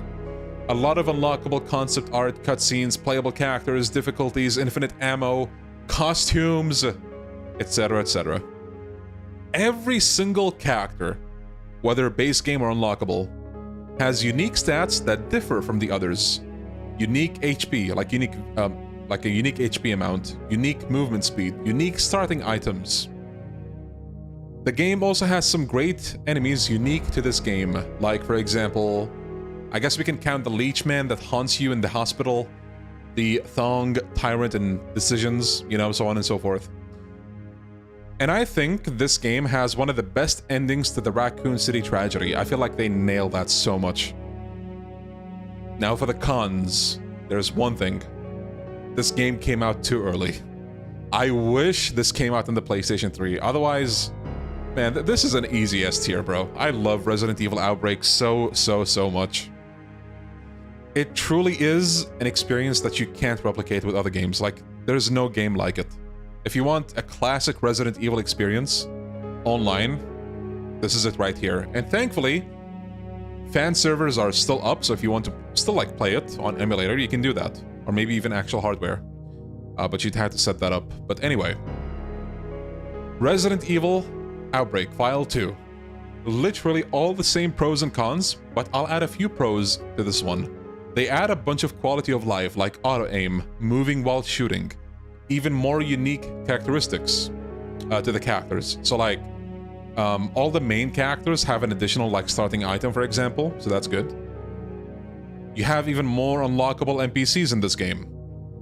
You have the Raccoon City Zoo in this game, Raccoon City Subway, the forest, the RPD, what's not to love? Like, you have so many locations of Raccoon City, just seen in this game and no other game.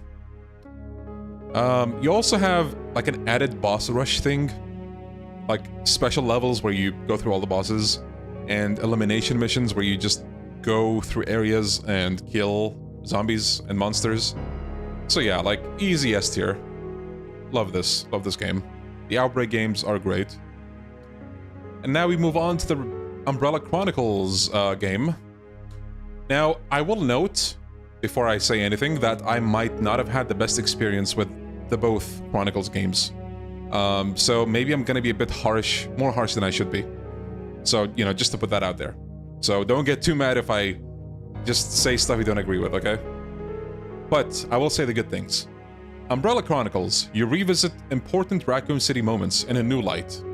You go through a lot of, you know, what happened before, but this time in duos, giving a completely new perspective on established narratives that arguably works better than the OG. Okay? So what does that mean? Resident Evil 1, you know, Chris and Jill in the mansion. They actually go through the mansion together this time instead of like, you know, being separated or whatnot. So already that adds like a new, you know, perspective on the whole thing. Love it. You also see, I think, Rebecca and Richard. So more Richard is actually nice. You get to see how they survived until, you know, Richard gets bitten and all that. So, cool stuff. They also have new stories, such as the one where Chris and Jill infiltrate an Umbrella base in Russia. You also have a scenario where you see how Wesker survived the mansion incident. Pretty cool. And this game is probably great to play with someone else. So, you already know what I'm about to say. The cons. Playing solo, I found it not fun, which is saying something, because usually I'm a freak who doesn't mind playing co-op games solo. Like, again, Outbreak, Resident Evil 5, and even Resident Evil 6. I don't mind that. But this game was kind of the final straw for me. The camera shakes in this game are crazy! You have motion sickness, do not play this game.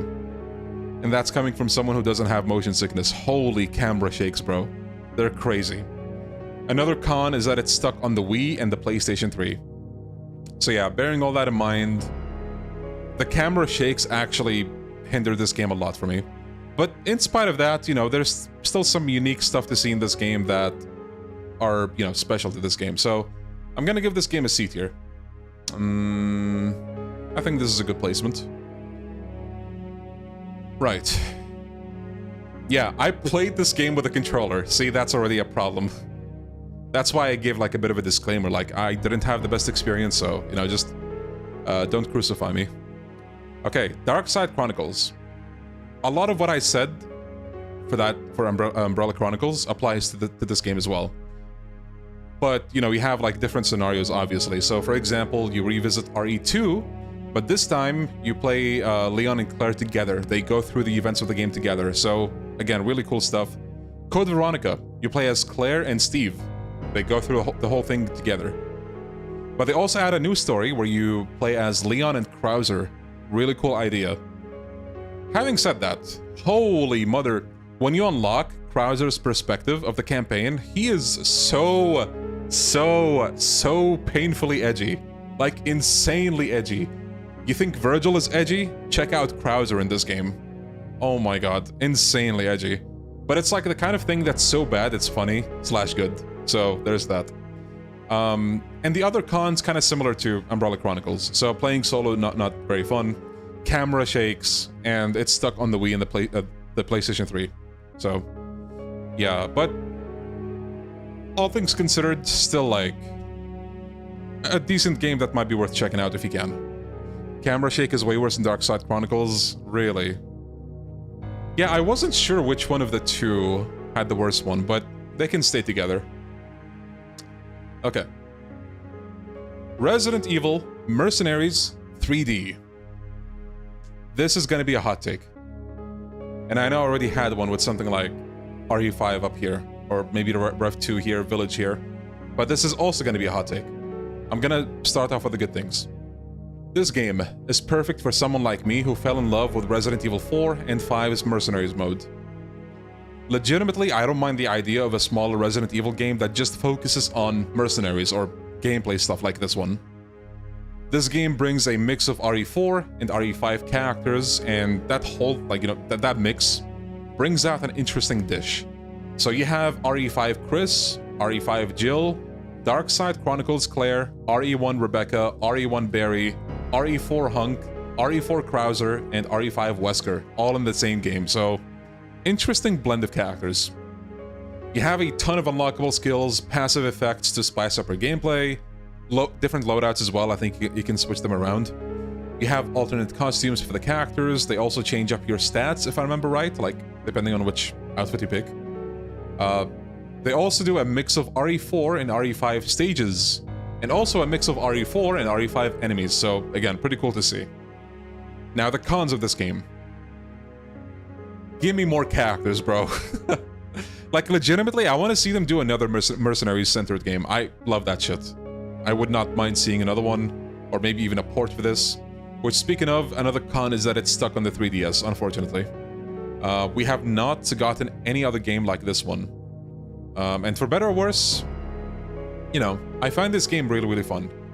Now, the ranking might set off some alarms, but legitimately, I think it's an A tier. Like, just jump and play. Love it. I know it has no story, but I think the game is so much fun, so I'm gonna stick to A rank. Alright.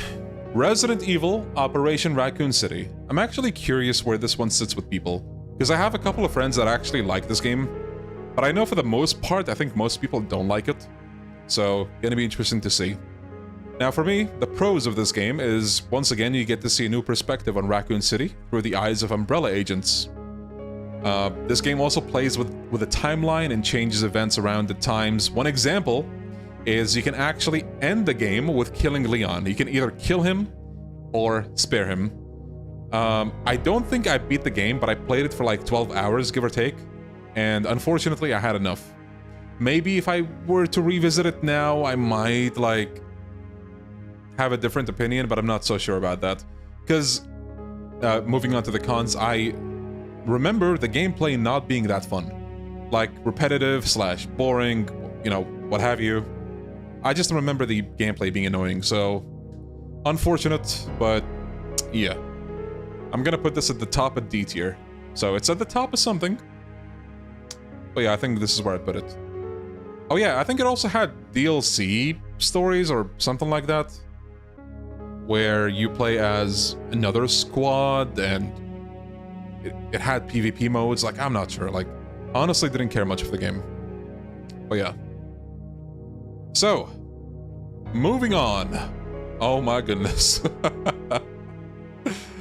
Isn't this known as a dog water game? Believe it or not, it's not the worst.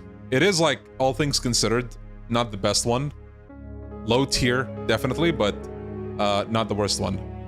Speaking of the worst one, Umbrella Corps. Pros, none. It's straight up none. Okay, I wrote like a joke entry. Seeing new takes on some iconic RE locations is neat. That's it. Legitimately, that's it. I do think it's interesting that they have an online game with, like, I think they have the Spencer Mansion, the RE4 Village, the RE5 Village as well, so that's interesting. That's it. That's it. Now the cons. 1. Who the fuck asked for this game? 2. It's a PvP only game. 3. It's a PvP game. 4. It's an anniversary gift.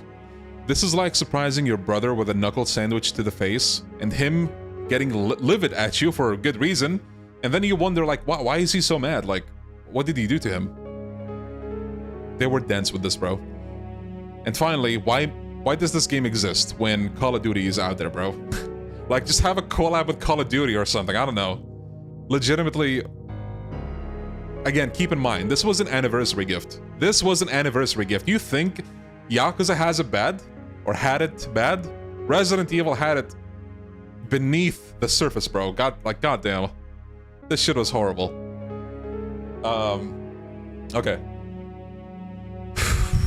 Resistance. I'm actually curious to know where you guys think I'm gonna rank this, because I feel like I'm going to subvert some expectations here. And not just for the sake of subverting expectations, but let's talk about Resident Evil Resistance. So, this game was bundled with Resident Evil 3 Remake. For better or worse. So let me talk about the good things. I actually think there are some good things. This game legitimately has some good ideas that they presented, but I think they were mishandled.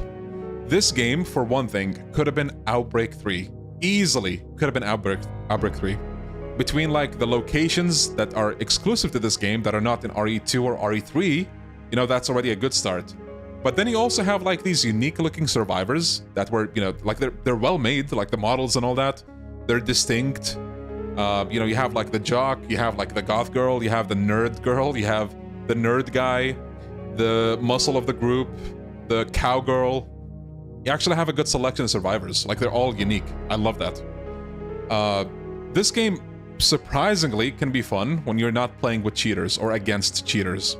So, I do have some good things to say about it, but unfortunately, they once again went for a PvP experience. If this had a PvE mode, this would likely be higher than what I'd put it. They tried to imitate Dead by Daylight's 1 versus 4 formula. Like, I don't know why. Well, I guess I do. They wanted to, like, hop on the trend or something, maybe. I don't know. But then also the support for the game dropped so quickly. They released, like, an update where they added Jill as a playable survivor, Nikolai as a playable villain, and they never released anyone after that. So, unfortunate. But legitimately, I think this game had potential. If they just either made it PvE or they added, like, just a PvE mode. Like, it could have been something. Legitimately think it has good ideas, but yeah, just brought down by, like, the PvP shoehorning. Prefer the mastermind with a card deck system over playing a set killer like DBD a lot. Yeah, that's fair. You can't rank something on potentially on its dog water. I don't think it's dog water, to be honest. I had fun playing it, believe it or not. I did. I played this with a friend of mine, and we had a lot of fun. I can't say the same about Umbrella Corps, though. This is dog shit. I do not want to see this ever again. And I also can't say the same about the obvious next dog water entry.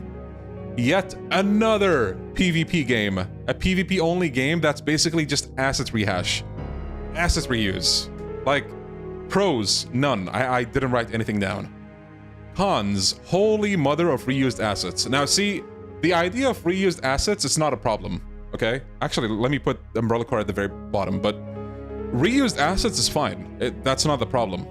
But once again, this is an anniversary project. Let that sink in. It's once again an anniversary project, okay? And this was bundled with Resident Evil 8, by the way, so, you know, let that sink in. Introducing battle passes. Great. Now I know what you're thinking. Oh, Leon, a lot of games do battle passes. True enough, I actually don't mind that. The problem is, the game is horrible, and on top of that, it has battle passes. The game also, of all the games in the franchise, this game throws nods at games like Resident Evil Outbreak. With, like, the Hunter Gammas, I believe. You have, like, a skin for them. It throws nods at Resident Evil Outbreak. So if you're capable of doing that, bro, why not just make another good PvE experience, man? Like, it's not that hard. Just... Man. anniversary projects are just bait to make you wait for the main entries. It feels that way, doesn't it? So once again, it's just funny to me, like, the 2 anniversary projects being here, like, right next to each other. Can you do a spoiler-free review for RE9? I'll try. I'll try. I'll try to be as vague as possible. I do have some spoilery notes, but I will try my best. But as always, be careful. This is the internet. And chat, since you're all here now, try not to, you know, do too much spoilers. Okay, next up, the latest game. Absolute banger of a game. The rating of this might change heavily because we know that, you know, there's going to be DLC most likely. And it could be bad DLC, it could be good DLC, maybe they're just going to release one thing and call it a day, I don't know. But as things stand, the base game, I absolutely love the Resident Evil 9. Now, you might say, okay, Leon, but like the story sucked. Well, guess what? A lot of the stories do some really stupid shit. I'm looking at you, Resident Evil 8. But I don't know, like I can give the benefit of the doubt to some things, but then you have some other things that just are like why? Like you know, like I can handle some dog water writing, but like when it's the bulk of it, or like it's so consequential, it's like I can only do so much. So let's start with the pros. I'm gonna try to stay spoiler free, so just to again like say that. The shift between Grace and Leon is like shifting between RE2 Remake and RE4 Remake. The contrast is beautiful and easily felt. Grace as a new character is incredible. I really enjoyed her character in the story. Leon, at his oldest appearance yet, I think, does not disappoint. He is just as capable as he was in RE4 and 6, if not more so. Leon's CQC gameplay is a lot of fun. The story direction is fantastic, even if there are story moments that raise question marks, so if you don't know what that means. Like, the cinematography, the shooting of the scenes, you know, like the choreography, I think that's amazing. But then you also have, you know, just questionable story stuff, but we'll get to that later. And this is a gorgeous, gorgeous game. Beautiful game. Love it. Like, goddamn, it looks just amazing. Both Leon's voice actor and Grace's voice actors go insanely hard in this game. Like, holy mother of performances. Such a good job. Victor, as a main villain, worked better than I expected. Legitimately, like, this dude was aura farming all over the place, and I wasn't even mad about it. Okay. Surprisingly had good moments. The game has some amazing tracks, like Leon's battle theme, like the save room theme, you know, stuff like that. Grace's half, I think, is decently done. Like the set piece, the location and all that, pretty well done.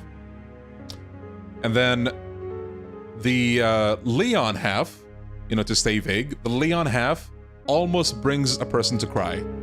This game showed us more of that one location than a certain other game ever did. If you know, you know. Absolute salt in the wound. There's a lot of heartwarming nods to other games in this.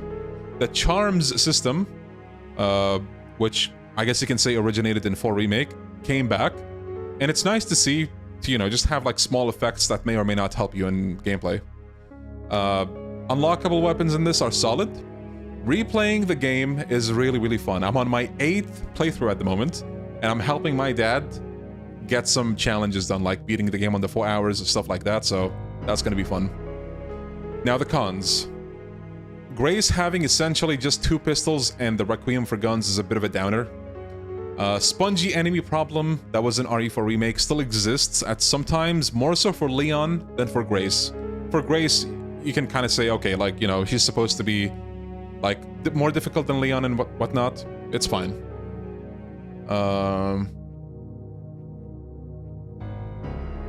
Nostalgia baiting. I'll get to that in a bit. So, moving on. There's only one unlockable outfit for Leon and Grace, with the rest being all DLC. Unfortunate, but hey. The orphanage section puts a damper on replays. I wish it was skippable. It's like the one part of replays that I'm like, man, can we like put the fries in the bag? Also, there's no true New Game Plus. Having to rebuy, you know, weapons and upgrades. I kind of wish there was. Yo, confused, welcome. I'm trying to do the final puzzle, but I can't get the doll to show up, so yeah. Next up, we have some questionable story beats. So... okay, this is a bit of a spoiler, but like it's a very early game spoiler, so... actually no, it actually ties into something later. So, mute the thing for a bit if you want to.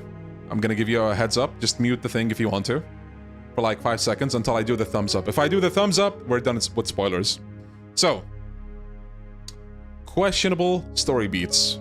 For example, if the infection hits Raccoon City survivors, why are characters like Claire or Jill not mentioned whatsoever? You would think they would be also infected, right?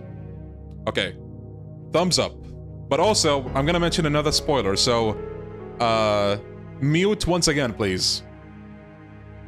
Actually, no, I can keep it vague. So, no, just in case. Mute. I'm gonna give you a heads up, mute. So, as you guys know, there are 2 endings. Right? Oh my god, what is this? KOF Enjoyer with the 50 gifted subs! Oh my goodness. Thank you. Insanely generous of you. Thank you. Thank you, sir. Thank you. So, the bad ending has... sorry, there's 2 endings. The good ending has a boss fight. The bad ending doesn't have any. I wish the bad ending also had a boss fight with you-know-who. Like, it's obvious, right? But it didn't, so that's a shame. Anyway, spoilers are done. If you're muted, then yeah, we're done. But all things considered, Resident Evil 9 is an easy S tier. There's so much that this game does that I love, and I expect, maybe it's gonna change, we'll see, but I expect this game to stay at S tier. Unlike RE2, I think RE2 I would say was like S tier at some point, but right now, not so much. So, yeah, I think this is my list. Yes, I really hope the DLC that they make for this game is gonna be great. If it is, then this game is gonna be even better and better, so... yeah. Also, someone was asking about nostalgia bait. See, there's a bunch of things this game does that I would understand if someone doesn't like. I actually was talking to Froob about this game. Froob did not like a lot of the story. And I think he gave the game an 8 out of 10, which is understandable. Like, for example, the nostalgic stuff, it might hit for you, or maybe you're gonna be like, oh, like, you're gonna roll your eyes and be like, oh, they just did this for nostalgia and whatnot. But I think a lot of it works. I just kind of wish that they had other characters, to put it vaguely. You know? That is one solid list, thank you. 8 is still a good score? Definitely, yeah. If I had to give Resident Evil 9 a rating, I would probably give it a 9 out of 10. Not intentional, but... maybe the DLC could change that as well. Could be higher, could be lower. More Resident Evil 5. I think I played it on the channel like 2 times. So you do have some streams. But yeah, fellas, this is my Resident Evil list. Now maybe 1 or 2 picks like make you want to pick a fight with me, that's fine. Again, honestly, that's what tier lists are by nature, right? Like you have a take that a lot of people agree with. You have a take that like 2 people out there in the world will be like, Leon, fuck you, like this game should be S tier or this game should be D tier. That's the beauty of tier lists. But yeah, I think I really had fun talking about all these games, and it's actually good to have a list of them like this, because I've always wondered like where I'd put certain games, and I guess I can refer back to this now. God damn, I have a lot of shit on S tier. But hey, I love Resident Evil, dude. Love it so much. Outbreak 1 and 2 have marks, so they need a higher tier than S. Respectable. Yeah, we didn't hit any vitals. Only beef I got is with RE5, but I understand why you put it at S tier. Thank you. See? If only the world had more people like you. Jumble it now for the end. Oh yeah, we used to do that, didn't we? Should I troll the viewers like that? Nah, I'm feeling peaceful today. Let's not do that. Right, well, fellas, this is gonna be the end of the tier list. If you enjoyed your time here, then I usually don't do this, but give a thumbs up. I don't know why I'm saying this. I usually don't say this whatsoever, but, you know, give a thumbs up. And also, I want to remind all of you, if you still haven't bought Resident Evil 9, or if you know someone that wants to buy it for a discount, I have a link in the description. You can buy it for almost 20% off on Fanatical, a trusted website with legit codes. You can buy the game for cheaper and also support me while you're at it. So, you know, if you can do that or you can send it to somebody, I would be very, very grateful. So consider that. And how am I doing? Is everything calm around you? Well, it's the same as usual. We hear explosions every now and then, but yeah, we're hanging in there. Hopefully things will calm down at some point, but we'll see. Like, I'm gonna update you guys in other streams when we get to it as well. Not exactly criminal, but, you know, they could have done more. I think that's where I stand. They definitely could have done more. I do like that he's there, but yeah. Alright, fellas, thank you so much for tuning in. I'm gonna go have a nice, maybe coffee or something, I'm not sure, but, yeah. You guys take care, stay safe, and stay healthy. Twitter's full of Redditor grace now. Dude, I love that. I saw the context behind that. It's so fucking funny. Silent Hill tier list. Might do that at some point. Can you briefly discuss some of the animes or movies? I'm thinking of doing another Resident Evil stream of 9 maybe, and we can talk about that then. If you show up, remind me. We can talk. But yeah, guys, take care. Yeah, stay safe, and I will see you all, hopefully very soon. Bye-bye, fellas. Take care. Trails tier list 10-hour stream. Hell no, bro. We'll see. Maybe someday. I still need to finish Horizon. Alright, for real, fellas. Bye.